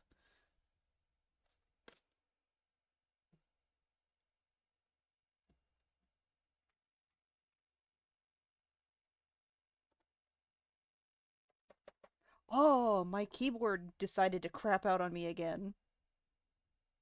Oh. Sometimes my ergonomic keyboard will just decide not to work. It's plugged in and indicating that it's working, but it's just not.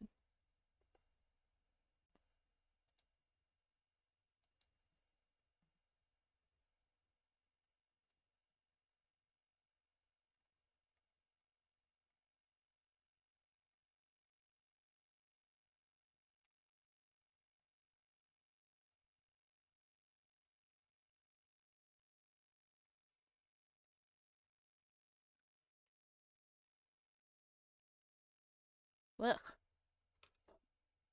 I'm going to draw a couple lanterns.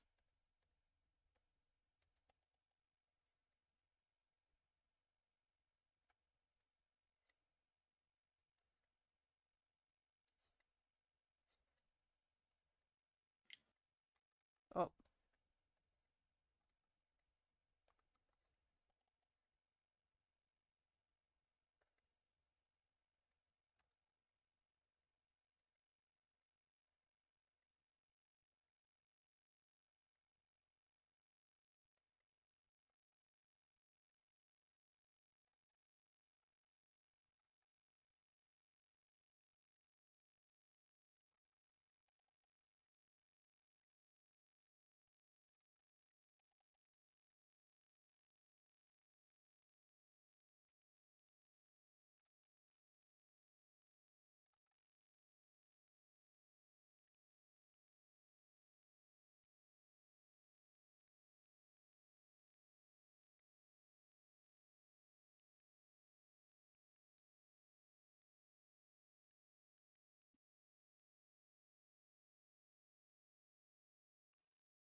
Oh man.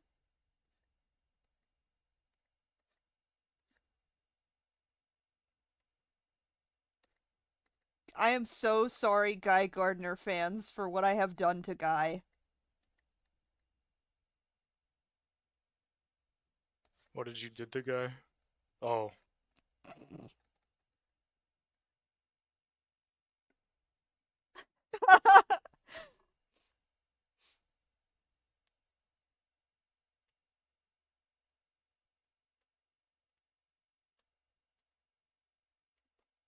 Ooh, style studies. Those are always good.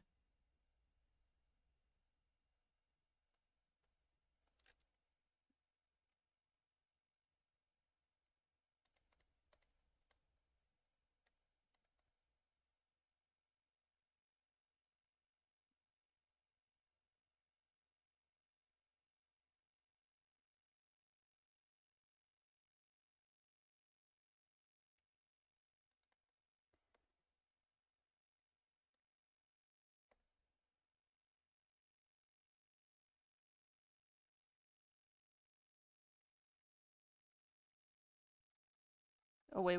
I have to do my signature thing where one of the eyes is not connected to the head.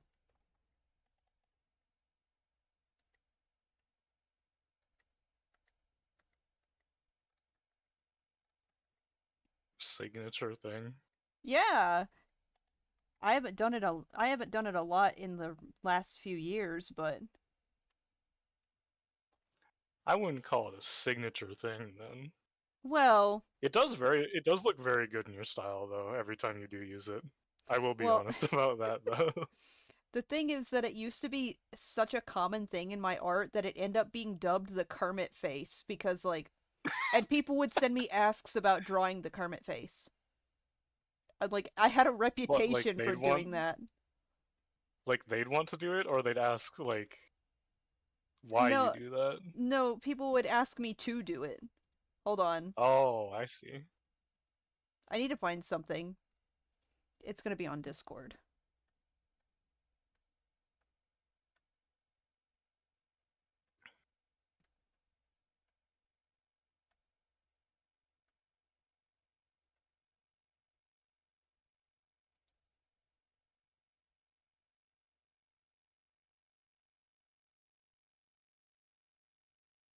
The Kermit face.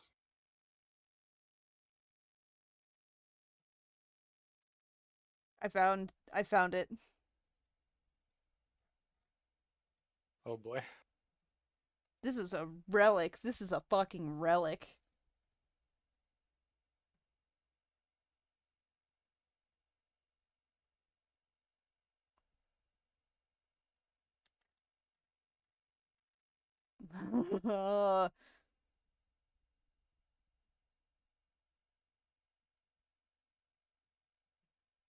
Oh, there's JPEG artifacting on this.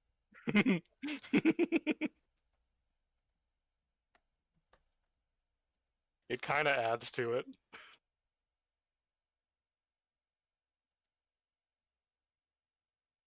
No Nightmare on my stream. Banned.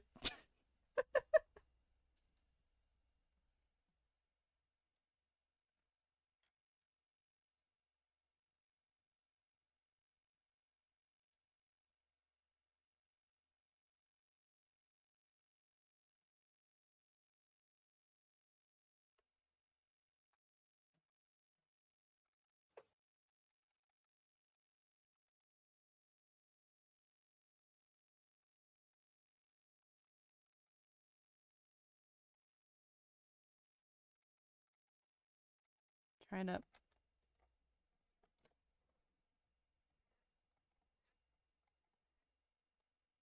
Do you guys have the flipped canvas button bound to a key on your keyboard? Because I do.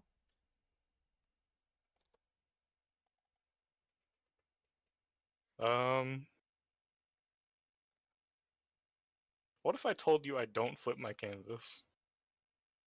Uh, I'm not. I'm not saying I'm not surprised as like a jab at you. I'm saying I'm not surprised because a lot of people don't.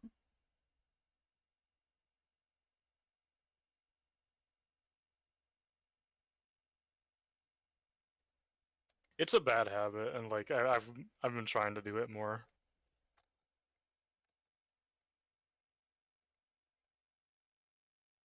Actually, I do flip my canvas, but I don't have it bound. Actually, I don't have a lot of functions bound. I don't even have a button bound for, like, enabling my eraser mode. What? So I've told you about how my setup is, right? Yes. So I can't really do keybinds with my tablet directly over my keyboard. Ah. So I just know where all the buttons are in the UI instead. Yeah, that's fair. I used to be Oh. like that. I'll flip canvas for like, I know it's meant to be like make sure like things are symmetrical or whatever, but when I do it, I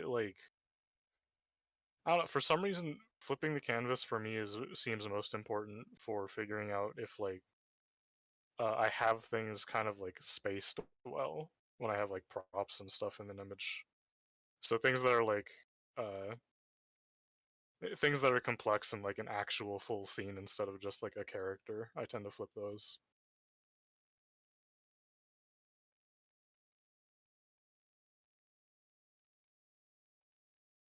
What about you? Are you a big flipper? Yes, absolutely.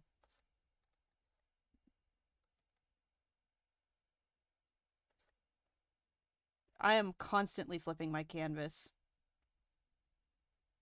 Oh yeah, how many times have you flipped this canvas? Like once, but like to be fair, this has barely been. That's at what point would I have needed to flip my canvas? To make sure all your characters are evenly spaced.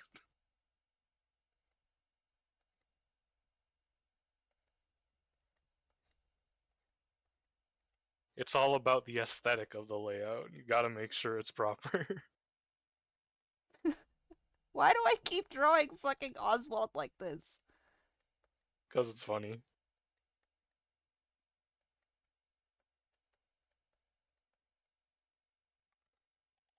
It is funny. He's getting pushed like a button.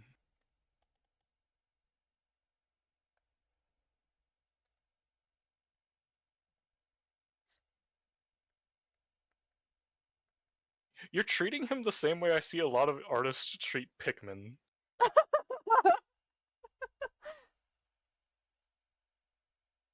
Alright, good night, Smithy. Thanks for Take care, stopping Smithy. by. He's a Pikmin to me.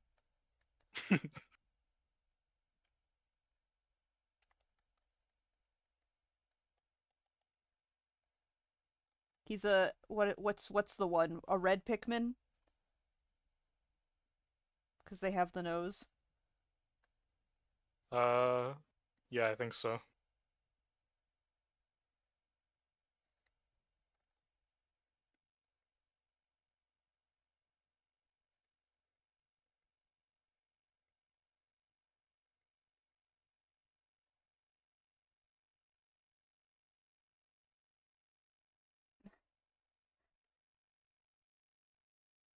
I've never played a Pikmin game, but I love saying Reggie's "I feel just like a purple Pikmin" line. Pikmin games are so fun. They're very stressful though.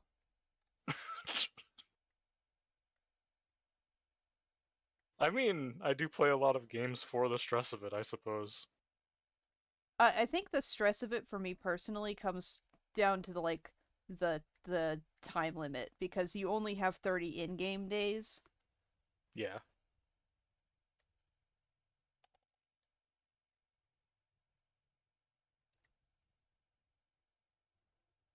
I watched my friend Steven play through Pikmin 2, I think. Like it seems cool, but like, oof. Maybe not for me. I played it a lot as the first one a lot as a kid on the GameCube. Like that was one of the big ones that my mom and I played together. Sly, I am not a masochist. Thousands of hours of For Honor does not mean I'm a masochist. It was Pikmin, Super Mario Sunshine, and Tak and the Power of Juju. Those were our top 3 games for the GameCube. Ooh. Still my top 3, maybe. Maybe not Pikmin. Sunshine, Super Mario Sunshine, and Tak for sure. But like, I think Rayman 3 is my other top 3. I played a little bit of Tak. My friend Jared had that for the Xbox. I'm not sure if there were I think there was more than one Tak game. Oh yeah. Oh yeah. There's like 5. The only one that I don't have is the Game Boy one. Sly, TF2 is good. It's not pain, it's good. I mean, it's bad now because it's full of bots, but I haven't played since the whole like bot thing happened.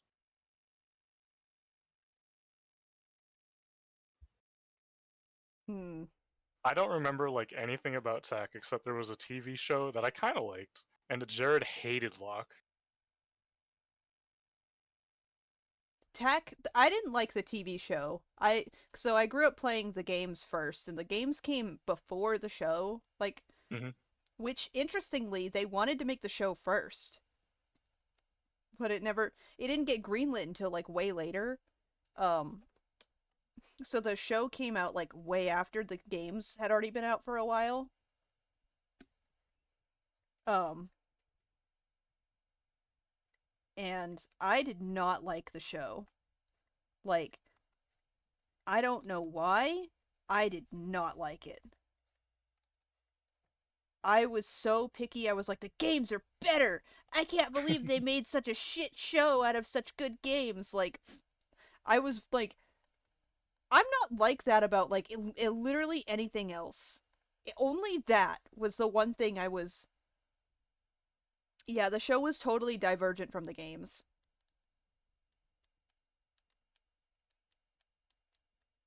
There was very, very, very little in common between the games and the show. But It was Patrick Warburton. oh yeah, he played Locke. That's why I liked Locke. I like Patrick Warburton in like every role he's had. Yeah, he's so good. Oh yeah, Rudy, I read the TF2 comics. I'm still really sad they're not like actually finished.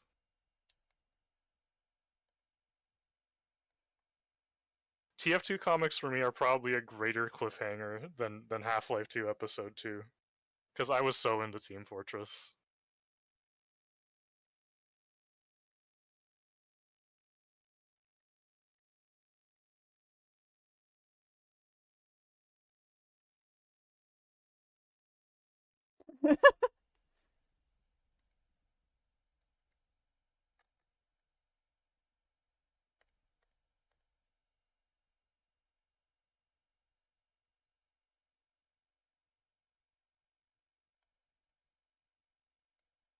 This is so awesome.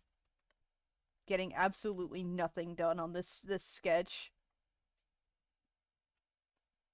You're sketching. That's like what you're supposed to be doing on it. Yeah, but I'm not sketching the part that I intended to. That's fine. You don't It's gotta do that. fine. You're drawing for fun, and that's like important. Yeah. Catwoman in that particular Batman show had these big ass ears.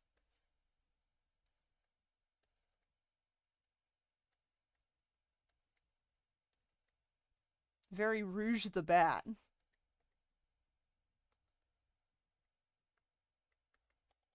Yeah, I remember the Love and War update.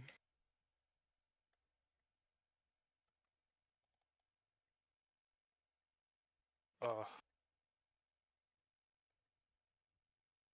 I'm trying to. I think I probably I started playing TF2 back 2012, I want to say. Because Love and War was the bread update, if I remember right. And, like, Kid Me was like, this is the best thing ever.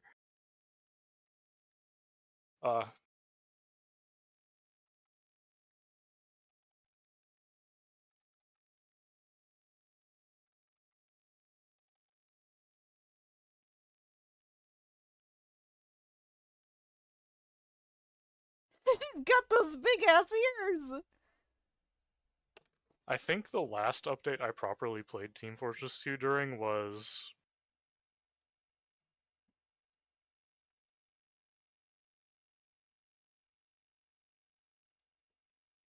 I want to say End of the Line, actually. Because I remember a couple... I think there was an MVM update past that. Meet Your Match, and the Invasion update. And then I came back for Jungle Inferno because I wanted to see what how their battle pass worked. And I just, like, I didn't get into it. I didn't like that. It didn't feel like Team Fortress 2 at that point. Oh my gosh. That is a character design. What? Are you referring to Catwoman? Yes. Catwoman. Oh, shit.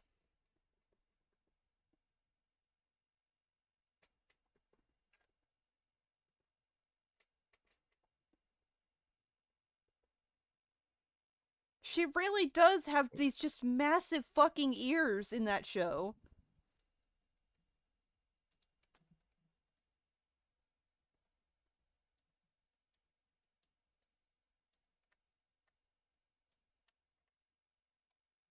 She does not look like a cat. She's got, like, bat things going on. Like I said, very Rouge the Bat.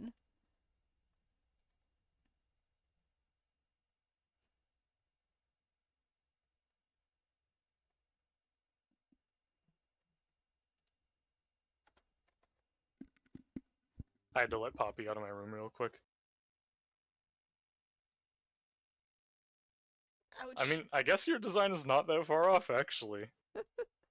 I like that, though. I think it's fun. I do think it's funny, though, because it's like, what's... Okay, I know she's a cat burglar. That makes the cat theming make sense, but what do the ears do for her? Like, what's the practicality of the big-ass ears? Big ear means big here. True.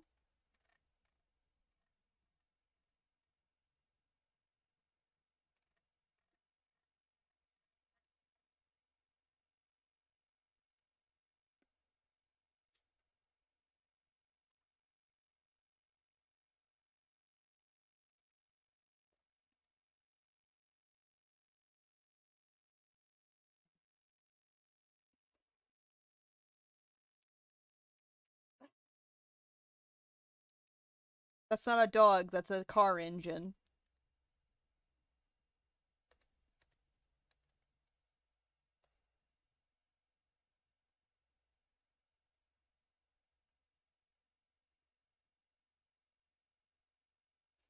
You know what I should do? I should, uh, pull out my style imitation skills and imitate the style of the Batman 2004 cartoon and give Bella, like, an edgy kind of redesign.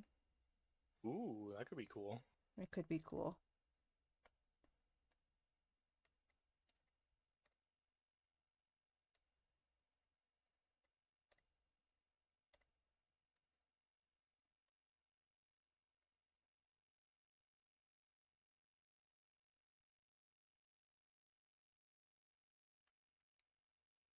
I just gotta think how I would go about it. I gotta put myself in the mindset of, like, 2004 kinda edgy kid cartoon.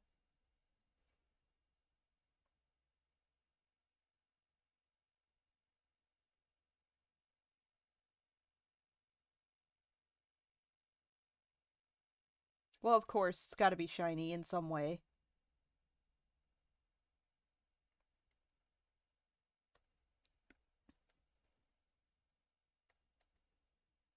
Oh shit, what the fuck? You'll need a blaster. Everyone had a blaster back then because guns weren't allowed. They I think did that's have the right era. they did have blasters in that show. It was weird. They were like, "Oh yeah, this is semi-futuristic Gotham. Everyone's got a blaster though."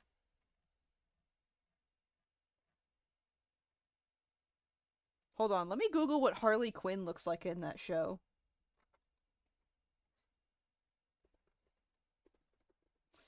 Because Harley Quinn is kind of like my basis for where to start with doing style imitation for, like, Bella.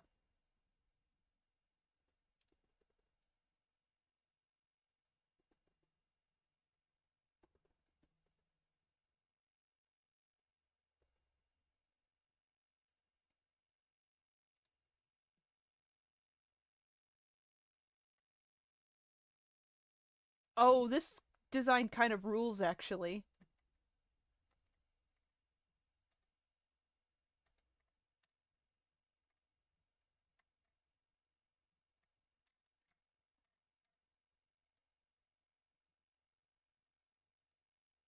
Have to go to the villains wiki. Wow, this image is teeny tiny. Wikis love having the smallest images possible. Look how small it is! Oh my gosh. This design's not bad, though. What I'm getting from this is the exaggerated parts of the costume, though. Yeah. Okay, catch you later.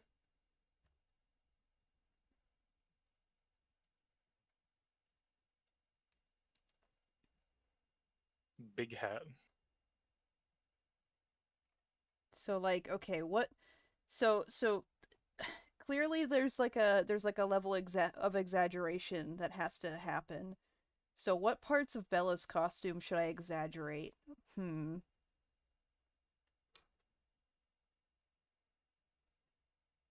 Mask and coattails? Coattails would make sense. They also do that to Penguin, so that would work. Hey! Oh, speaking of Penguin in this show, so I did this design for Bella before I started really watching the show. Guess who has the same fucking weapon?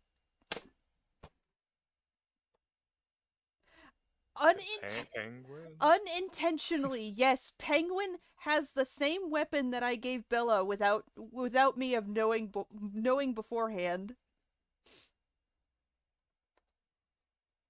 Fuck.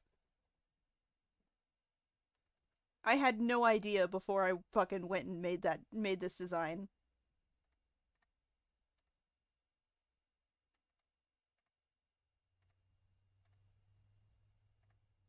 The handle of his umbrella unchains to become like the hook part. Ooh. It's really fucking cool, actually. But I watched the show and I was like, nuh-uh, nuh-uh, come on. Now you came up with it first. It's my idea. They stole it from me. Retroactively. It's a synchronicity moment, like from Baki. Well, now I can't find any images of it on Google.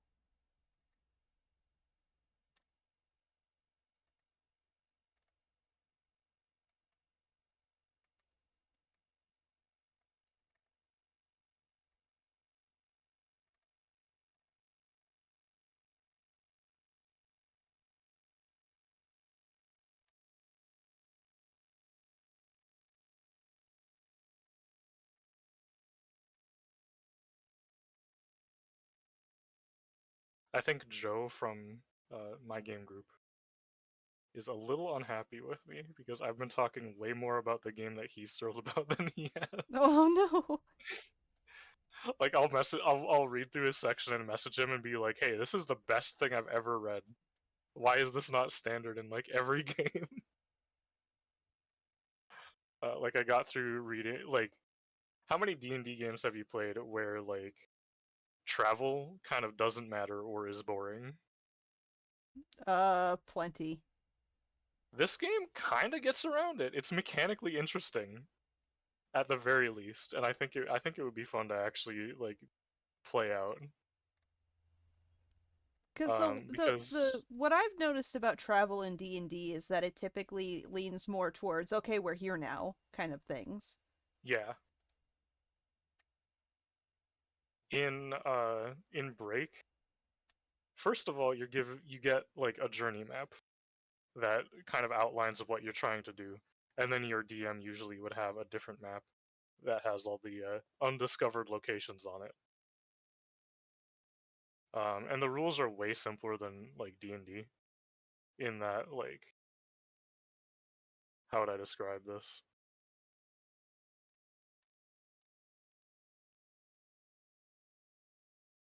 Rations for one are like not a per meal thing, it's a per day thing. Huh. So it's just like one ration equals 1 day. Um, Ouch! points on travel maps or adventure maps, I guess you could call them, are like settlements, ports, and adventure sites. Ports go between like continents and stuff. And then you have paths, which are like, local foot traffic roads. And you can get lost on those without a guide or navigational tools. That sounds like fun. Roads you cannot get lost on because they're actual roads, and you travel twice as far on a road as you do on a path. And then there's also waterways, and you can't get lost following one of those. And they cover the same distance as a path in 1 day, unless you have a water-based mount or vehicle, in which case you get like the road bonus basically. And unlike D&D, terrain actually matters for your travel times. Like difficult terrain lengthens travel time a little bit. I think it's like half distance. Huh. And they also have difficult terrain and impossible terrain. Impossible terrain is like sheer cliff faces and stuff that you can't get through without like specialized tools. Interesting. Getting lost is also kind of fun. Like, of course, there's still like random encounters and stuff like that, and getting lost is not super detrimental in this game.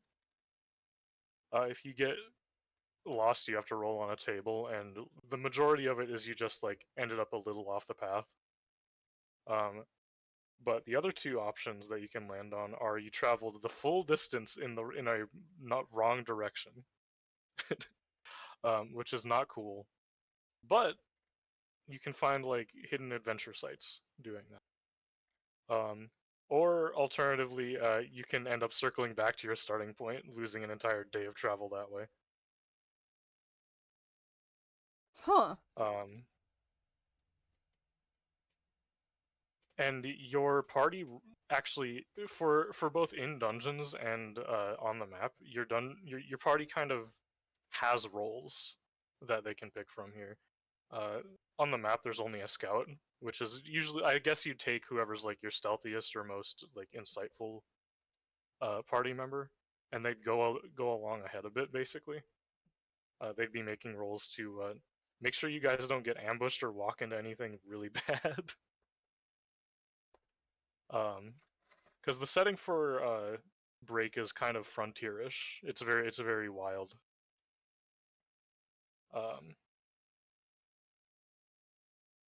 So you got to be watching for wildlife, that kind of stuff.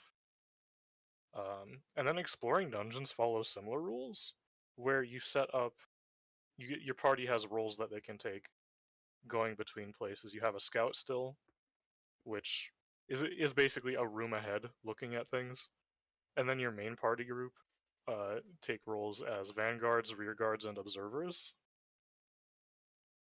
And there's the mechanics surrounding that is like observers roll to find like treasure on the ground, other hidden stuff, that kind of thing. Vanguards and rearguards do the same, but specifically ahead of the party and behind the party.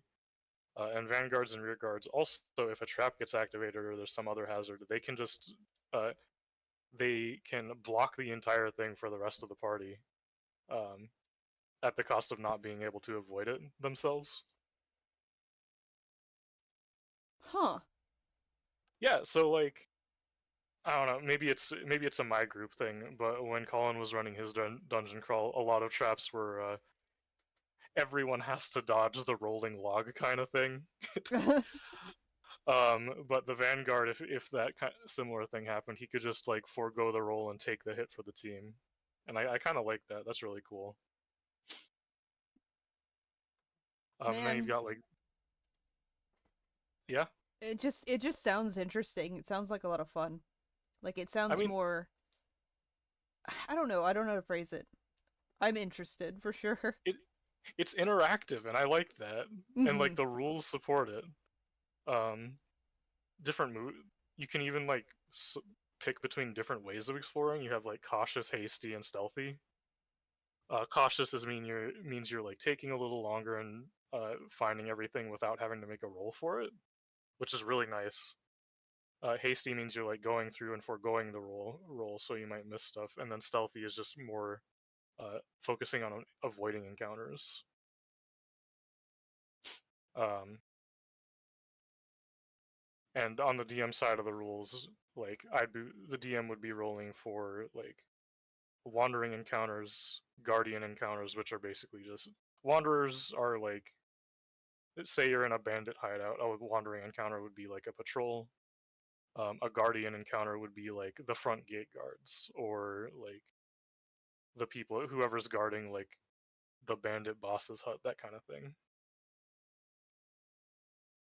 Um, and like I just love how much depth there is to this. Hi, I know Puffy.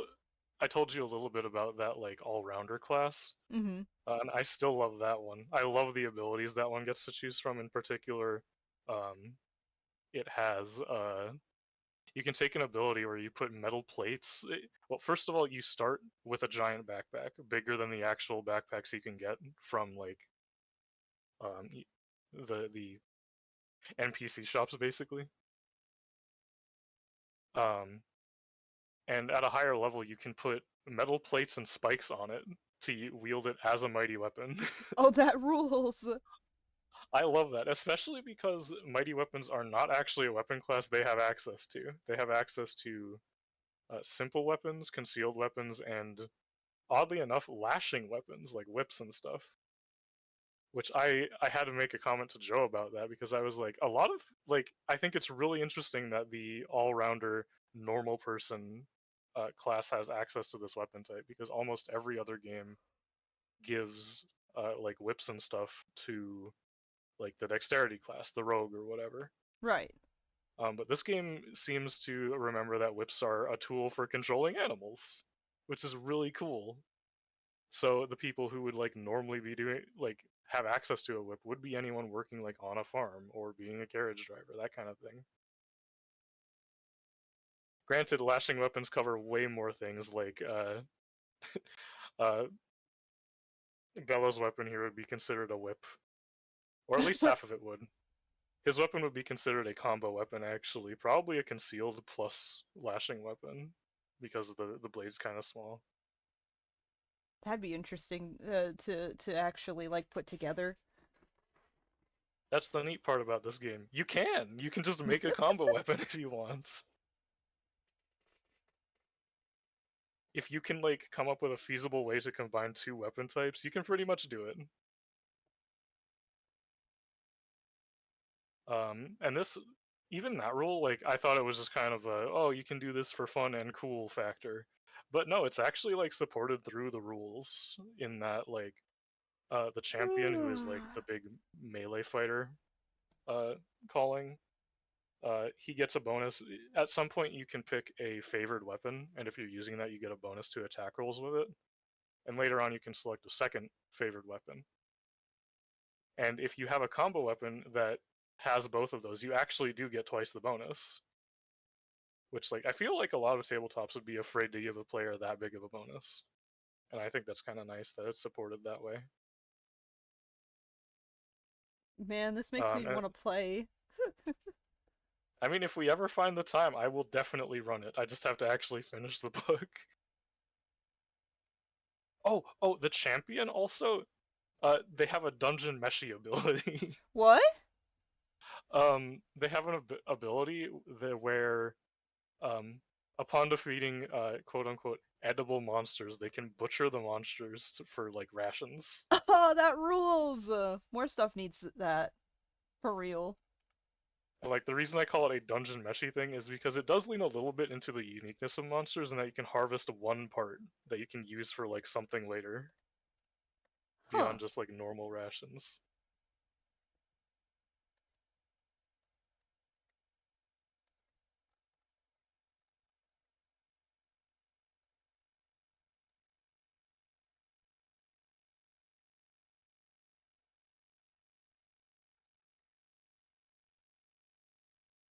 I gotta break this design down because otherwise I am not gonna be able to figure out how to mimic this style.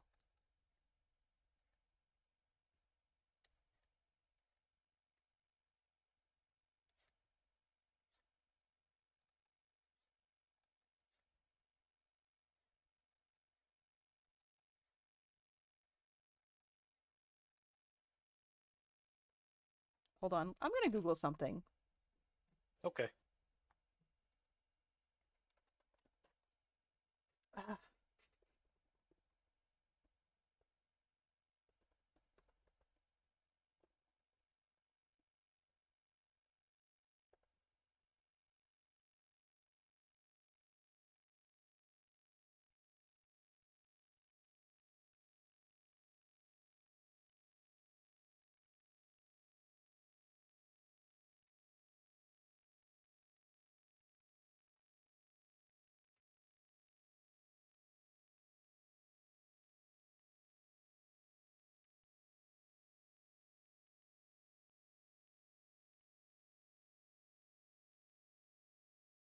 Oh, there's another break thing that I like that I want to talk about because I love talking about this.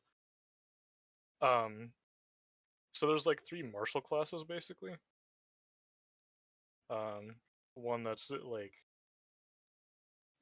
they kind of fit into like your common fighter.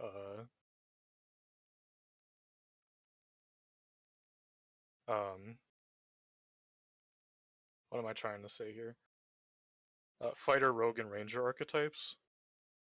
But like the way you can customize them with abilities is what gives them tons of personality. All of them have a different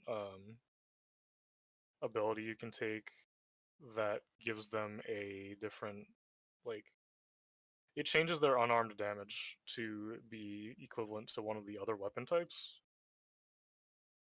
Which I really like because I like unarmed characters and I like playing different forms of monk, but a lot of games force you to be a monk if you're a monk. You can't be like a brawler or a wrestler or whatever.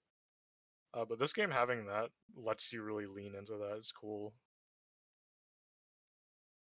to have that kind of option available. I don't think I've seen any other game that really does that.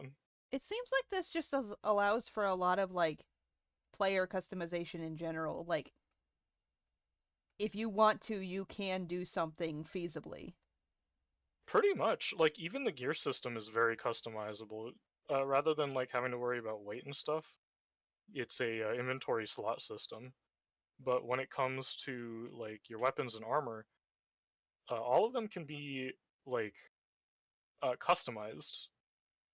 Granted, some of the customization you can choose is not good. Like you can take a shoddy modifier, which if you roll like a critical fail, basically 1 or 2, it shatters and your weapon's gone. Oh, But it makes it's a very cheap modifier to add onto something that would be like really expensive to do normally. Like actually, I have the book open, but it's stuff like you can install, you can make your weapon like a. How do I describe this? I guess first of all, melee weapons are not sorted into like swords, axes, hammers, a la Elder Scrolls. You know, mm-hmm. um, weapons are sorted into types like standard, concealed, quick. So a standard weapon is like a sword, an axe, a mace, that kind of thing. The basics. Concealed weapons would be like daggers, kunai, little things like that. Quick weapons would be something like a rapier, maybe claws. Master weapons would be things like a katana. Mighty weapons would be like the kind of things that you'd see a barbarian using. Um, there's also like arc, lash, and then like ranged weapons which come in thrown, drawn, like bows, and then large and small mechanical ones, and those are like firearms.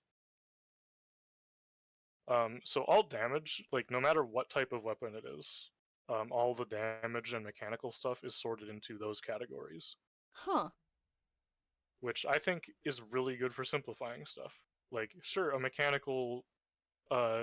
large mechanical thing could be a rifle or a ship cannon, but they'll function the same because it's like the modifiers and customization that comes in to make it different. Um, like the rifle might not have any modifiers on it, or it might have the rapid fire modifier on it, which lets it like take 3 shots before it actually has to reload. Whereas the cannon would have a special ammo modifier, which lets it shoot uh, a heavy cannonball, which has a major penalty for actually like rolling, but does double the damage a normal shot would. That kind of thing.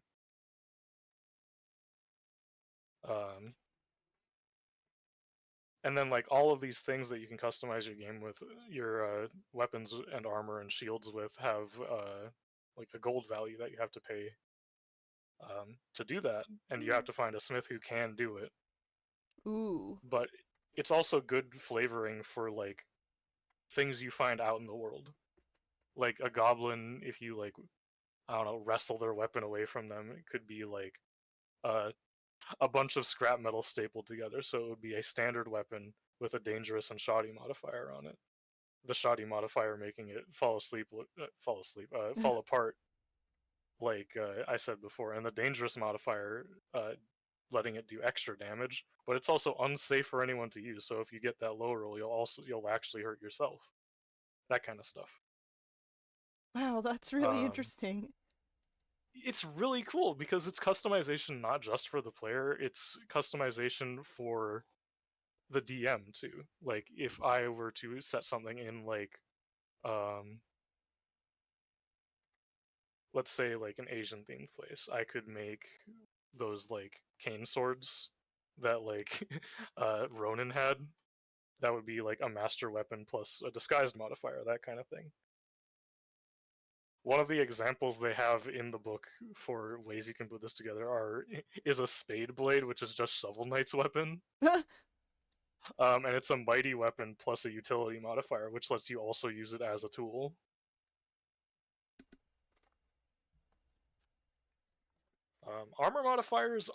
Shield modifiers are kind of bad because there's only 2 of them. I feel like they didn't really expand on that too much. There's one there's one for standard size shields that let you like I guess do a little like a hit with your shield. It's weaponized basically. And then there's one for large shields which let you set it up as cover, Pavise style. But shields in themselves are pretty cool. They give you like passive defense. Plus, if you're about to get hit by an attack, you can just choose to parry it, but your shield breaks unless it's like magical or customized. Armor modifiers are pretty cool because you've got things like one of my favorites is buoyant armor. For like, so that it's like floating? Yeah, there's a decent amount of ocean in the game world, so it makes sense for this to be here. But like people in D&D especially like to ignore like armor in water, you know? Mm-hmm. Because it's just like, oh, we're not going to force the player to get out of their full suit and abandon it just because they fell overboard, that kind of thing. But they like this game seems to like natural phenomena being a bad thing, being applicable. So buoyant armor is like filled with airbags, and it will stop you from like sinking if you fall in water wearing that. But it's a double-edged sword because you also have trouble submerging yourself if you're wearing that armor. Which makes sense. But So like it is also funny to imagine like the the the equivalent of like floaties for babies as part of the armor. no, I think the example armor there's an example armor that shows that off, and it's not really floaties, it's like this shell armor made for like the guard of one of the ocean faring people. And it's made with shells as well as just like really like spongy materials, but not spongy. That's a bad. It's like, I guess you could call it rubberized around like the arms and legs, so that air stays in there. Interesting. Ooh, there's this one that they also give an example of. It's called mechanical motion. It's only available for the heaviest armor types. And I really love this one because it lets races that there are like size category restrictions for like giant weapons and armor, as well as for like tiny things. The Good larger night, character Joe. races, Night Joe. The larger character races cannot use concealed weapons because they're like tiny little butter knives to them. But mechanical motion for a suit of like super heavy armor lets one of the smaller races like goblins or chibs just pilot a mech suit basically. The example is an armor that they call a chib shell, and it's like it's a like mechanized fucking cooking pot with arms and legs. It's fantastic. That's awesome.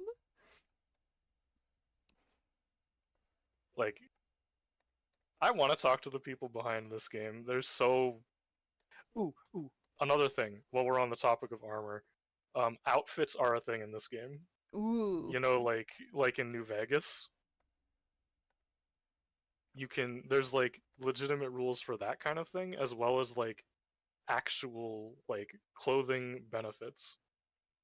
And there's reasons for this. Clothing is a resource for certain things in the game. Namely, the one that comes to mind is, you know, that thing they do in like anime and like ninja stuff sometimes, where someone takes a swing at a guy but then like hits a log. Yes. That is a thing in this game, but it costs you one piece of clothing that you slip out of, and their attack misses, but ruins your clothes unless they're magical. But there's like extreme weather outfits for extreme weather. There's artisan outfits for I guess probably best for whoever your party's like skill monkey is basically, because it has like a specialist kit built into it. Costumes, that's the one for impersonating other people. And then there's outfits for, there's like accessories, and like the buoyant armor kind of comes into play here because rebreathers are a thing in this setting, as well as blackout goggles, which you need if you're one of the like subterranean races and you go topside. Well, maybe not need. It's not too big of a penalty to be out doing things out in sunlight with that, but like, I don't know. There's just so much thought that's gone into it, and I love it. Man, it really you can really tell that there's a lot of thought that's gone into it. Hi. Welcome, welcome. I'm finally drawing again. I think I'm gonna keep the heart-shaped lapels just because I like that a lot. They are good. I was talking to Jay about it. I feel like I've done that design before though. Do it again. It's a good design. It is a good design. That's why I keep doing it.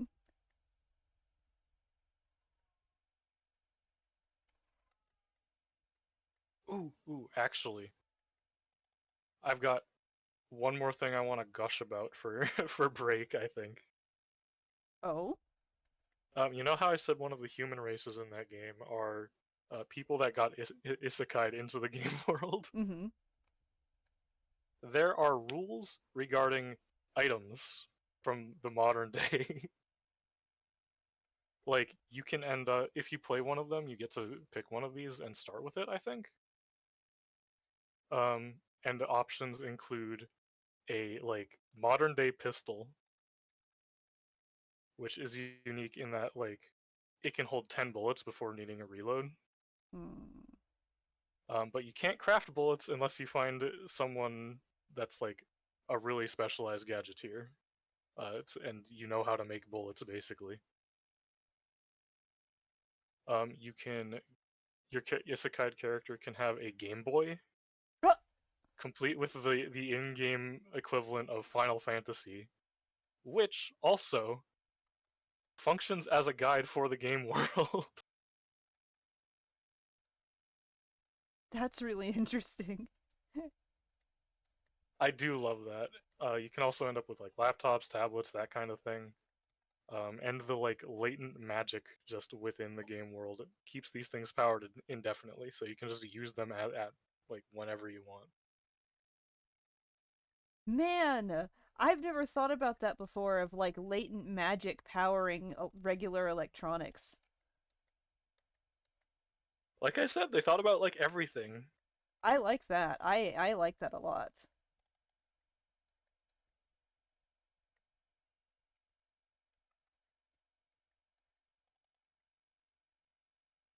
I don't like these shoes.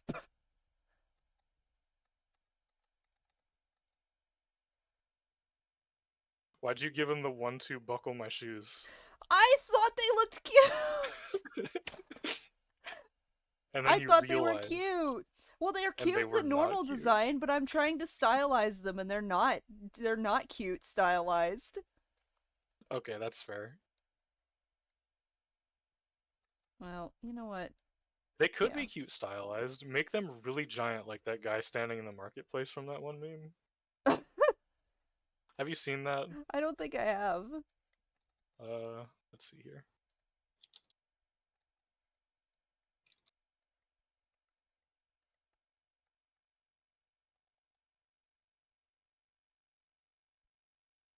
I definitely have to actually give him a bunny tail in this design, though. Yeah, the big exaggerated bunny tail is good. Yeah.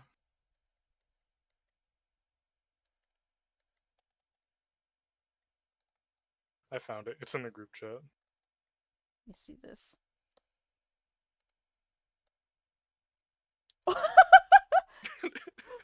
Oh my goodness!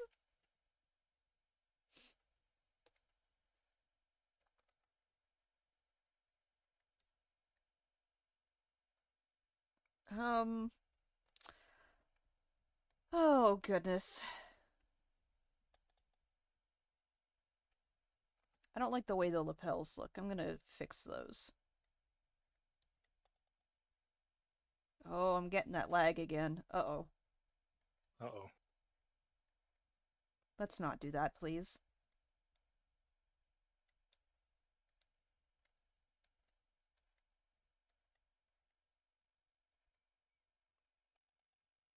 I might have to change how the lapels actually work for this particular style. They might have to be higher Oh yeah. up. I think they'll have to be higher up, more akin to a boob window than well, technically speaking, if it weren't for the fact that he does have the button-up part, it would just be like a heart-shaped big-ass boob window.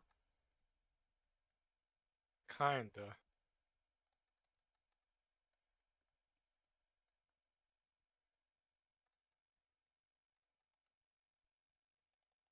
It's not even a window at that point, it's just an opening in the wall.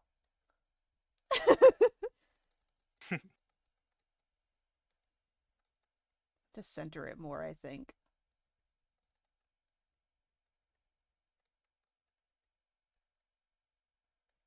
It's just the fact that it's so angular is what's throwing it off. Well, you did say you haven't used your angular style in a while. Yeah.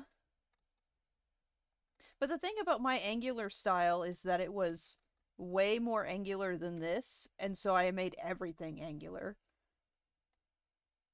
So like this heart would have been like, jagged shape. The jaggies. Go for a bit of asymmetry here. Asymmetry's good.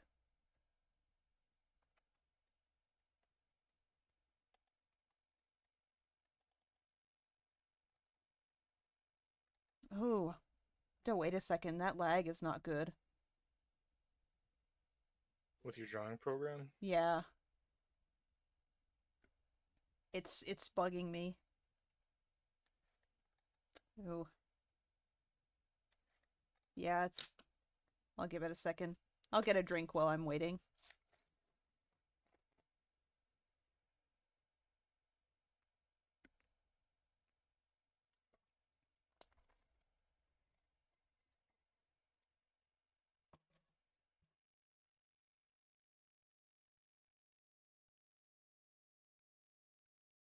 I think what's funny about like this whole concept to me personally is that like I'm imagining like Bella has this whole like, bunny get up for his villainy when he's performing his supervillain schemes. But the moment that he's like out of costume, he falls right into the same kind of like Bruce Wayne situation where it's just a dude in a suit.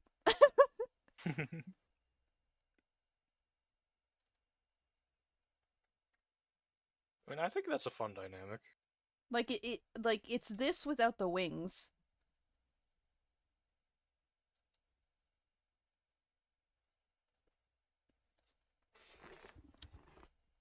It's the perfect scheme though because everyone's looking for a Catwoman look-alike basically and not suspecting,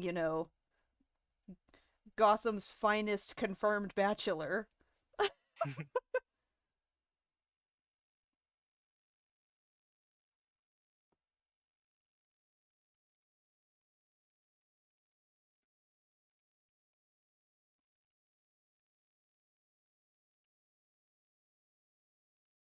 Oh,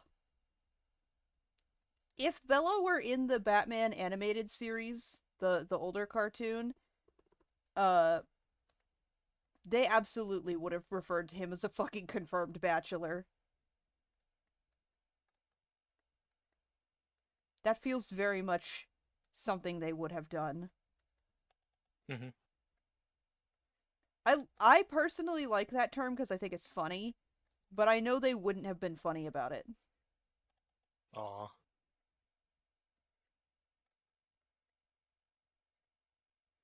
I just think it's funny that there is literally a term for this guy has been single for so long we think he might be gay.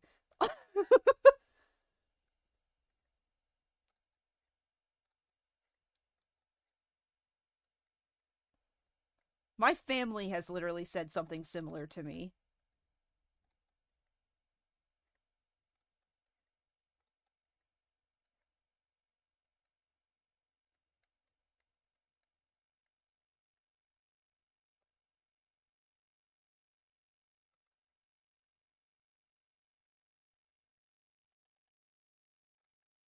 I don't like the lack of a right shoulder over here.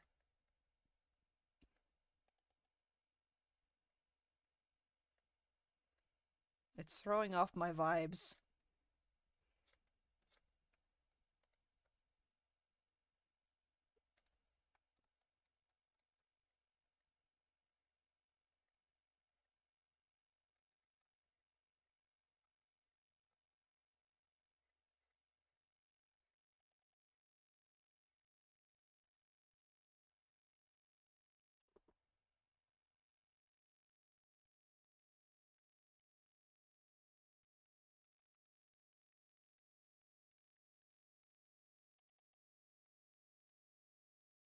I gotta give him the gloves that are above his elbows.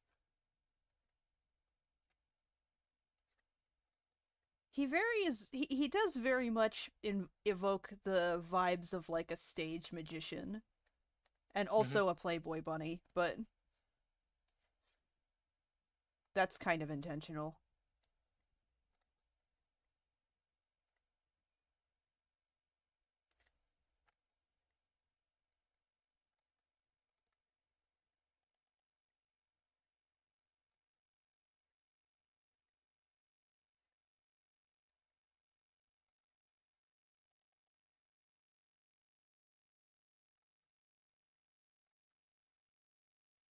There we go.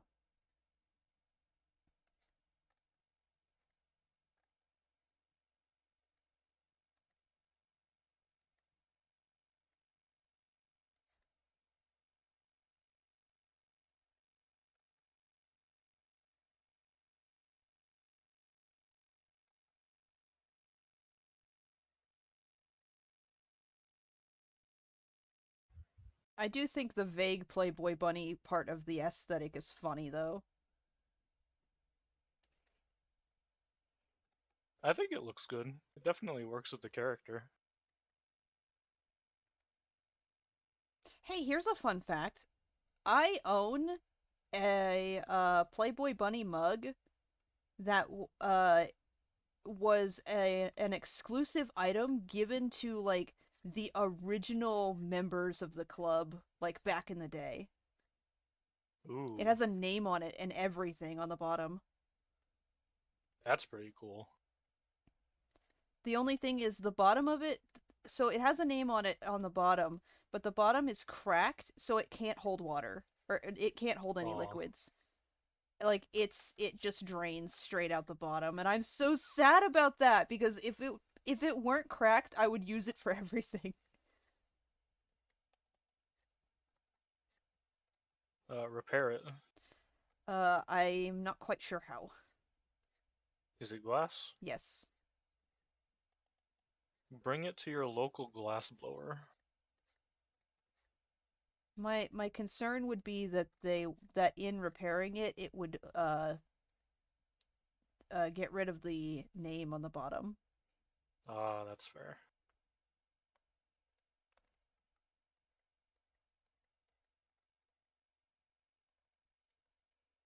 But yeah, it's like an official like members only kind of like it's not a mug. It's like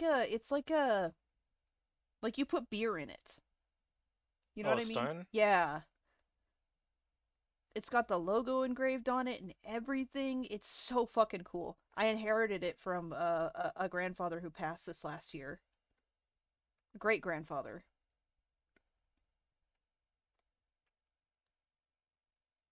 I'm curious where he got it because it's not his name that's on it. If it were, it would be more fascinating. But I'd be so intrigued if it was his name on it.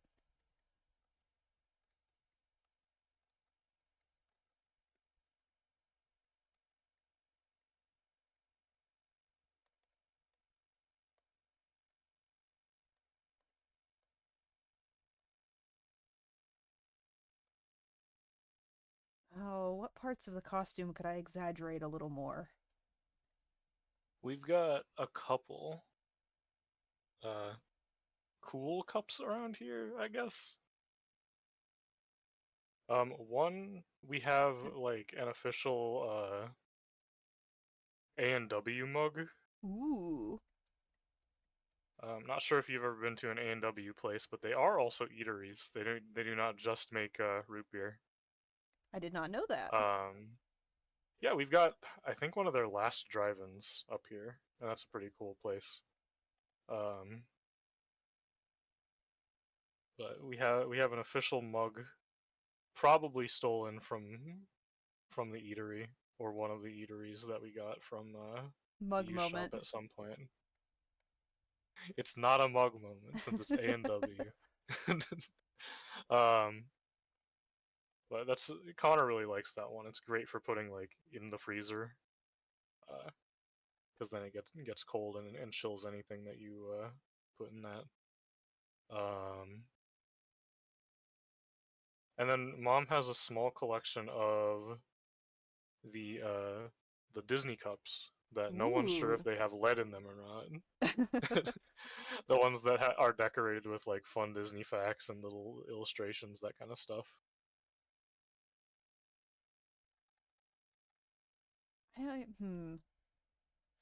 Trying to decide if I want to do the like diamond design down the legs. I think to keep with the asymmetry thing, I'm gonna only do it down one leg.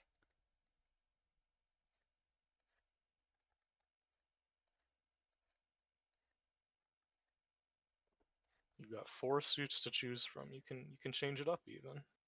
Yeah, but I've already used the heart and the spade. The only suit that isn't already included in the design somewhere is the club, and I'm not quite sure where to put that one.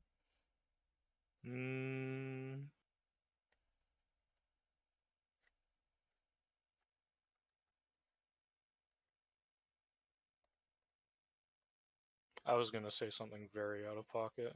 Oh, what's that? Well, I mean, it does look kind of like a dick and balls. And I mean, like, he's not very knightly, but people like cod pieces still. People think those are kind of cool. I'm not quite sure how I would incorporate that. Me neither. That's why I didn't say anything initially. I thought it was funny though.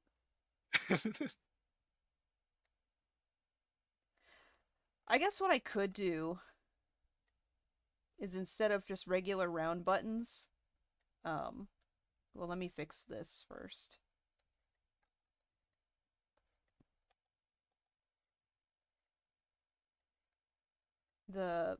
There's a lean to the side here.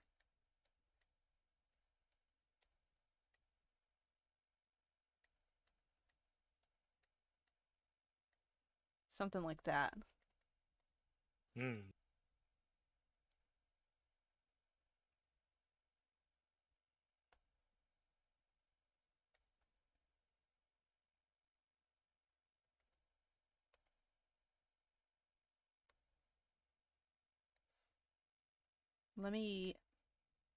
Let's turn that off first.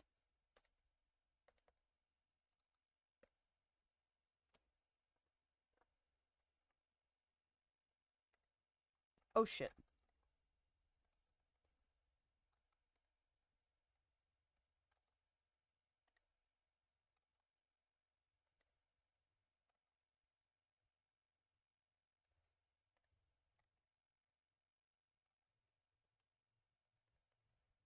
Just gonna do some rough colors.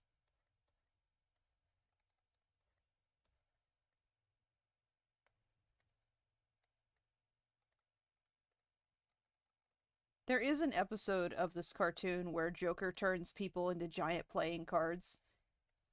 And I'm like, fuck, that would have been a fun thing for Bella to do. It's very Alice in Wonderland. Yeah. Well, that's kind of Bella's theme that he's got going on. True. He is meant to be the White Rabbit, so. Steal the idea, make it yours. Haha, mine now. Teehee. Man, even in this I used like an off-white. Let's see, what layer is this on? It's this one. Let's turn that down.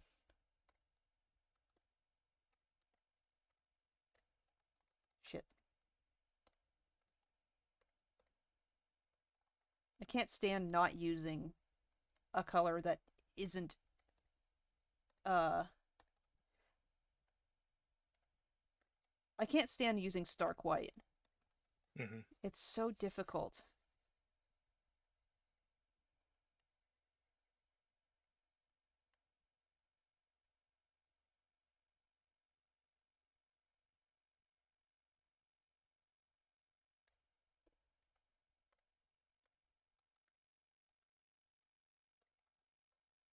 And then the bunny ears get to be... Oh yeah. Now we're really feeling the Playboy bunny.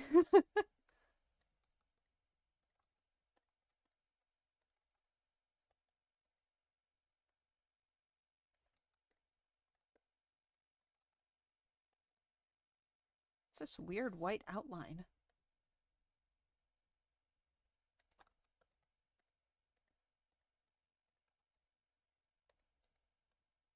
Oh yes, asymmetry! Yippee!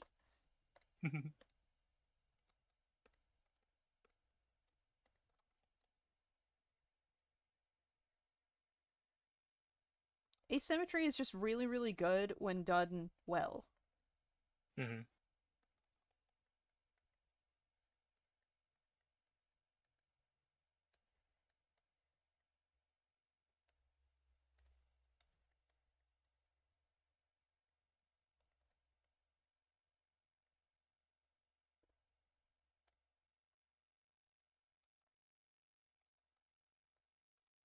Asymmetry in general is just cool and fun. Oh, you know what I'm realizing? I should have given him like big exaggerated like bunny shoes. He needs to have like stompers. Ooh, that could be good. Let me fill out the rest of the colors that I want here. And then I'll color over it.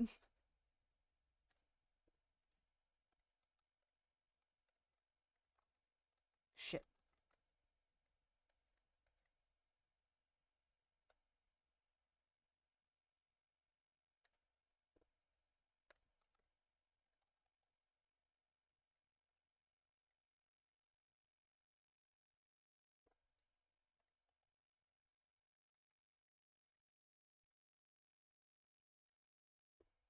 His hair is actually not black, it's a very dark brown.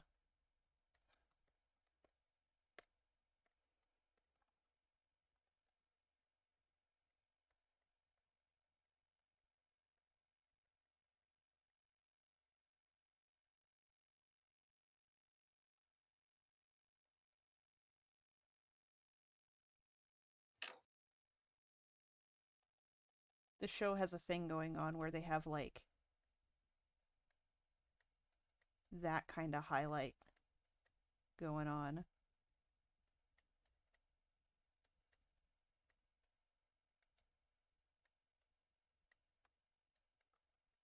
Shit.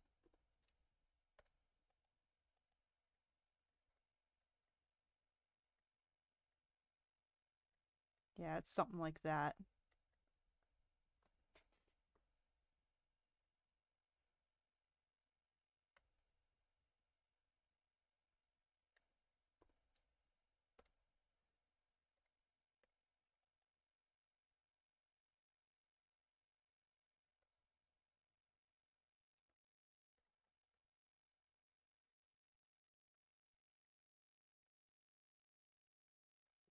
Alright, now we'll go back over this and give him some bunny shoes.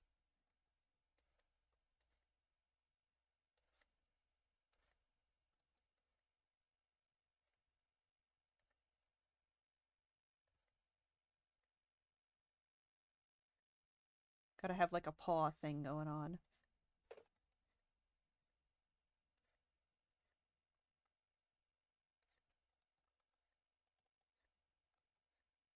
If Catwoman gets to have the big ass ears, then he can have the big ass bunny stompers. Bunny stompers? That's how he does the big jumps to escape from the heroes. Yeah, there you go. That's what it is.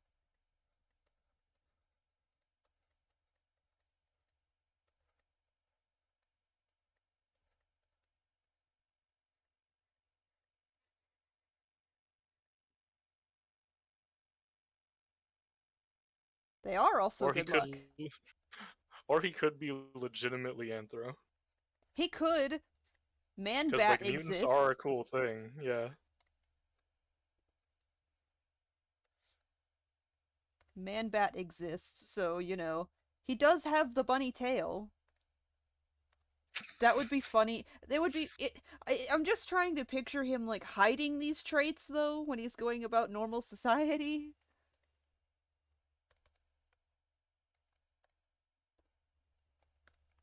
Well, he is the biggest confirmed bachelor, so that means eccentric probably. People will understand. He's got to be he's got to be vague friends with Bruce Wayne, so people excuse his eccentricities because they're like, "Ah, he's a friend of Wayne." That's what it is. I like Now that when you're hmm? now that you, sorry, I'll let you finish actually. I was just gonna say I like when like villains are on okay terms with Bruce, but like it's only because they don't know that he is Batman. Mm-hmm.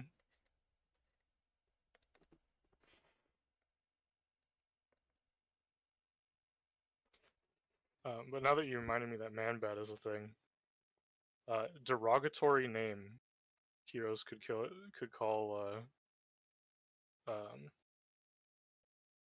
the White Rabbit Man Bun.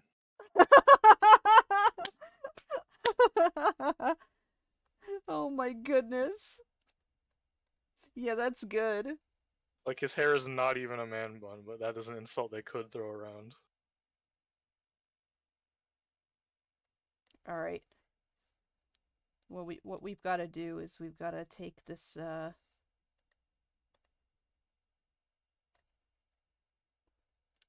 No, wait a minute.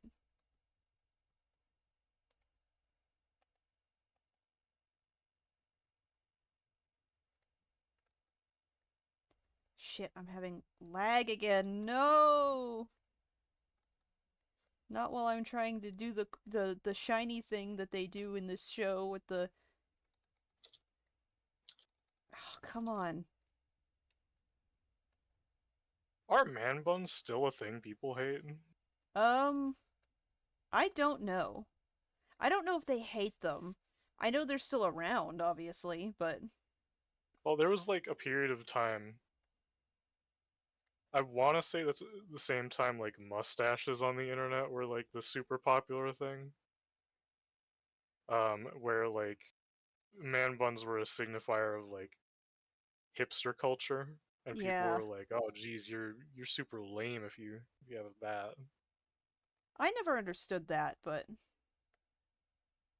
Yeah, people just like to hate on stuff, I think. oh, there we go. We gotta get the like shiny going on. It's like I think it's a fine hairstyle. I can't. I've never like my hair is weird. I've tried to wear it in a bun or a tail, but like I'm not sure if it's not long enough or if it's too thick somehow. Like hair ties have just never worked. They escape. They leave. Huh. Interesting. I don't know what would be up with that. There was a Man Bun Ken doll that I saw once that I wanted so Ooh. bad. You know what?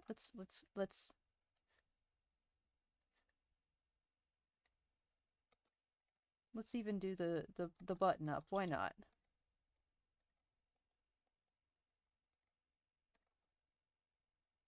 Give that a an implication of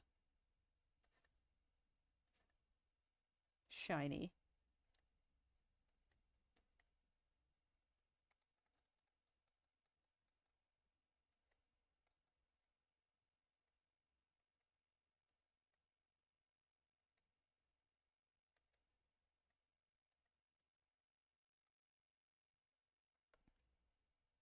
Yeah, something like that. That's not bad actually.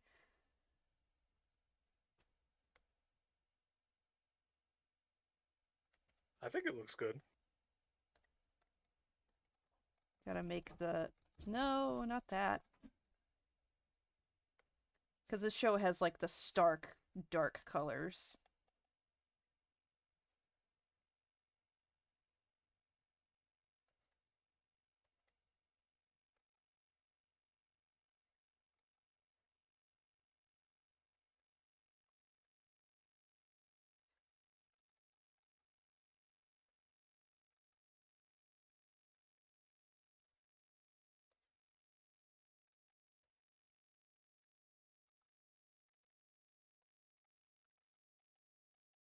Well, now you can't see his ears because the background's black.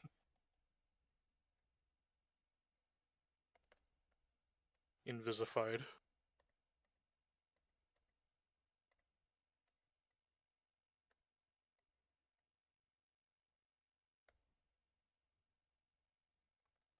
Oh, wait a minute.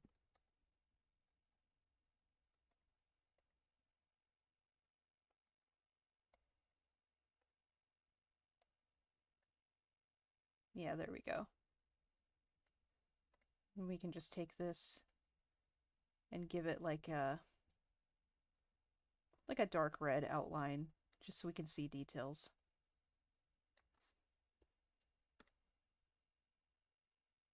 Oh yeah, yeah. There we go. Ooh, yeah.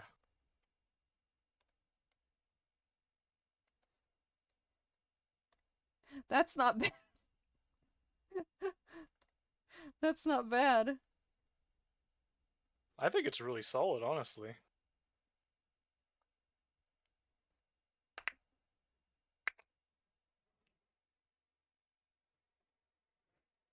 I so I mentioned earlier that when I'm trying kitty cats when I'm thinking of doing like style mimicry for shows like this with like Bella, my frame of reference is usually how they design Harley Quinn, because Bella is a very Harley Quinn design. Um, but it it does make me think of, there's this scene in one of the DC animated movies where Harley is talking about another character who has a like clown girl aesthetic going on. Hmm. And she says, "She stole my look, you know. I offered to give her a makeover with a baseball bat."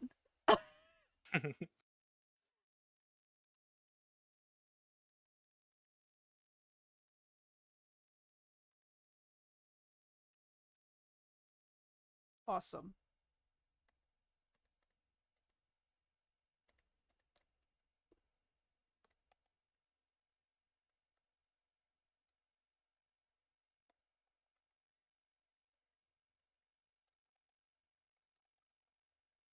Oh shit. I did not mean to save the file, but you know what? It's probably a good thing.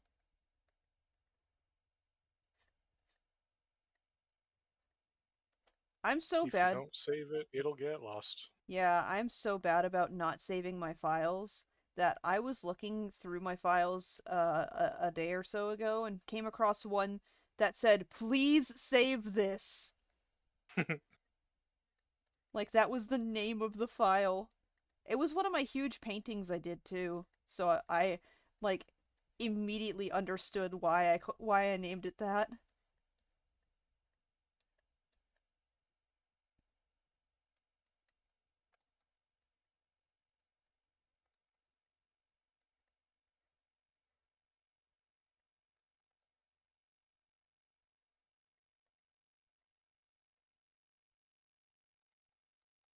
Oh, huh, weird.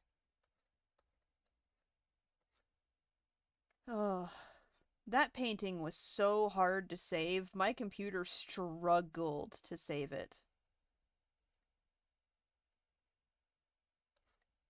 You and your million layers. Literally. I have the stream cropped. You can't see how many layers I have. Nope. I win this time. For now. For now. Let's see. Layer 27 is the largest number in this list.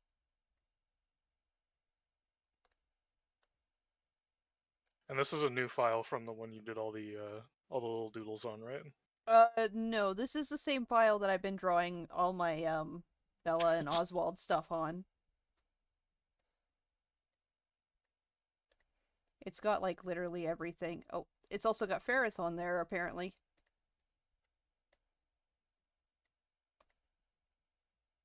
just got all my Bellas.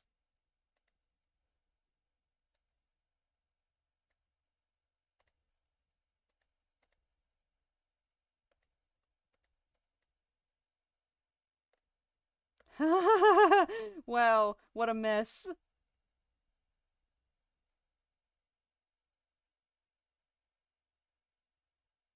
Hello, the rest of the layers. Oh, this isn't even all of them. Oh my gosh. Before I started I do. drawing... Hmm? No, you first. Before I started doing all these doodles of, like, um, Bella and Oswald together, I did a sketch of, how I would design him, personally. So here's my penguin. Let me clear this off so you can see him better. Here's my personal penguin. Ooh. I wanted to go for like an emperor penguin kind of look with the color scheme, like especially around like the dress shirt and the lapels of the vest. I can totally see it. That's really good. Also I the mean, you even kind of pull it together with like facial structure, if that makes sense. Oh, really? You think so?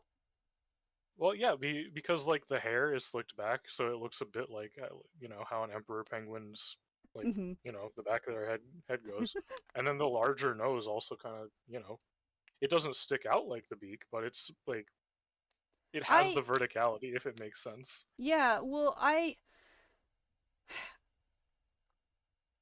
while I do try to do exaggerated features, I try also to make them naturally, like Hmm. natural exaggeration. So like he has the larger nose, but it's not like, a foot off his face. Yeah, Also, the penguin brooch was like I knew I wanted him to have like a penguin brooch before I even started drawing him. hmm So this is my Oswald that I have started including in literally everything now. I like him. He's cool. Yippee!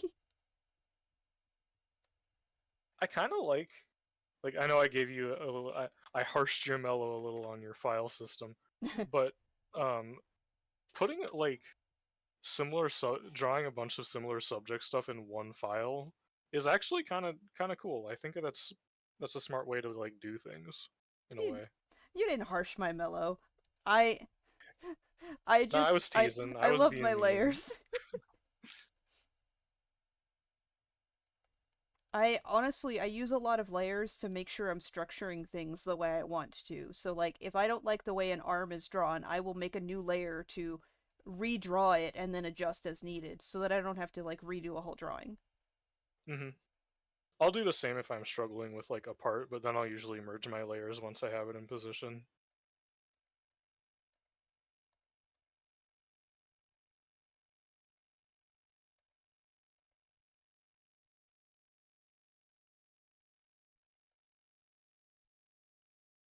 The thing is also that if I have a file like this where I have a bunch of like similarly connected concepts drawn on it, I usually went into the file, like went into the drawing thinking that I was already going to draw those.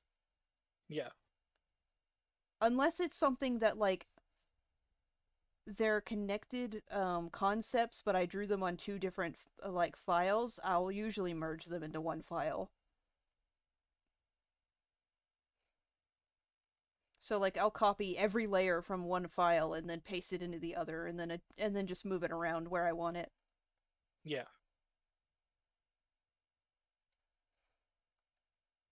I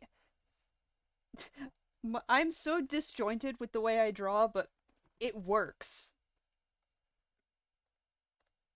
If it works, Oops, then there's nothing wrong with it. that's not what I wanted to do.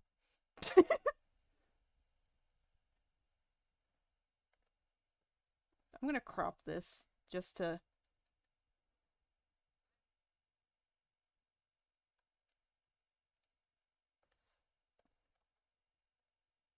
Ooh.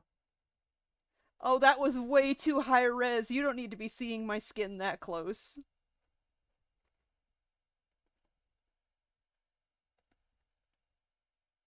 Oh my goodness. I think it's about time that I call it a night, though. Probably. It's after midnight. It is after midnight. But I drew a lot. I've been dying to draw, so. You drew a ton, really.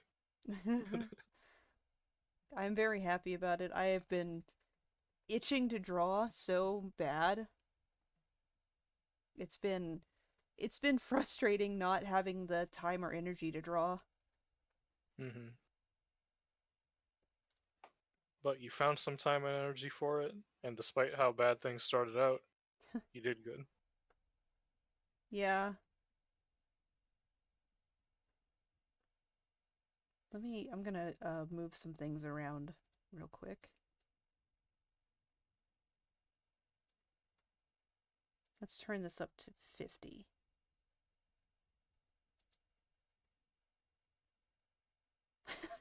I keep drawing Riddler bullying Penguin.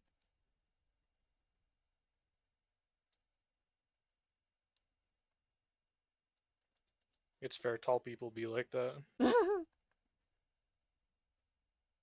Maybe it is also me being a little bit petty about seeing too much Riddlebird in the tag, specifically Gotham Riddlebird. I don't mind it normally, but the Gotham version of the ship drives me nuts because I hate that show.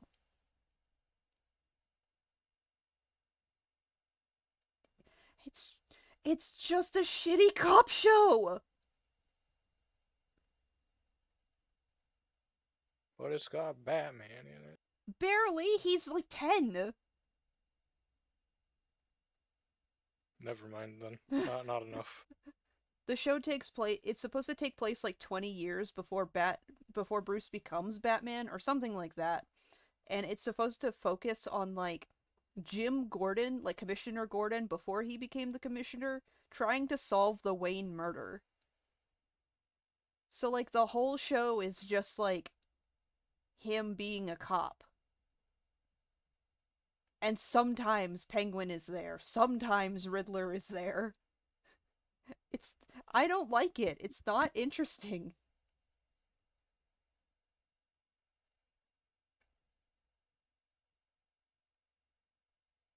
Ugh. It literally if they removed Penguin, Riddler, and baby Bruce Wayne, it would just be a regular cop show.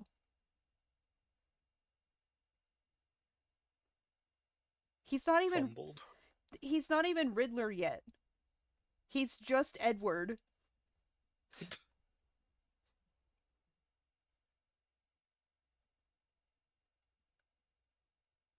They forgot to riddle him. Riddled. The man is riddled.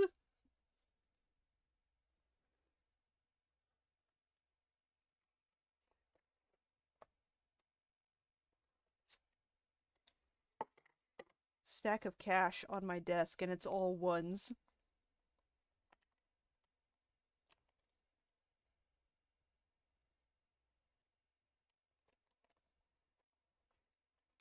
Ooh, that $1. Why do you have a stack of ones?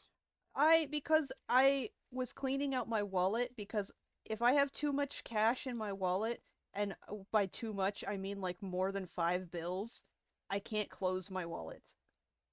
Ooh, mine's like that too.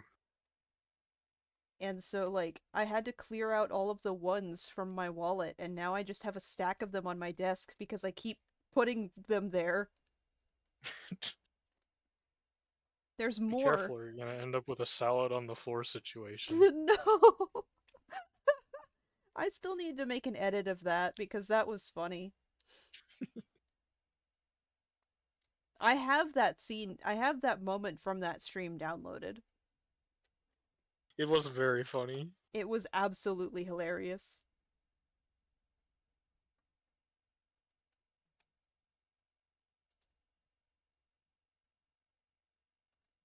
Okay, yeah, I think I'm gonna call it a night. Oh, thank you everybody who came out to see the stream. I had a lot of fun. I got a lot drawn for once. Good night, everybody.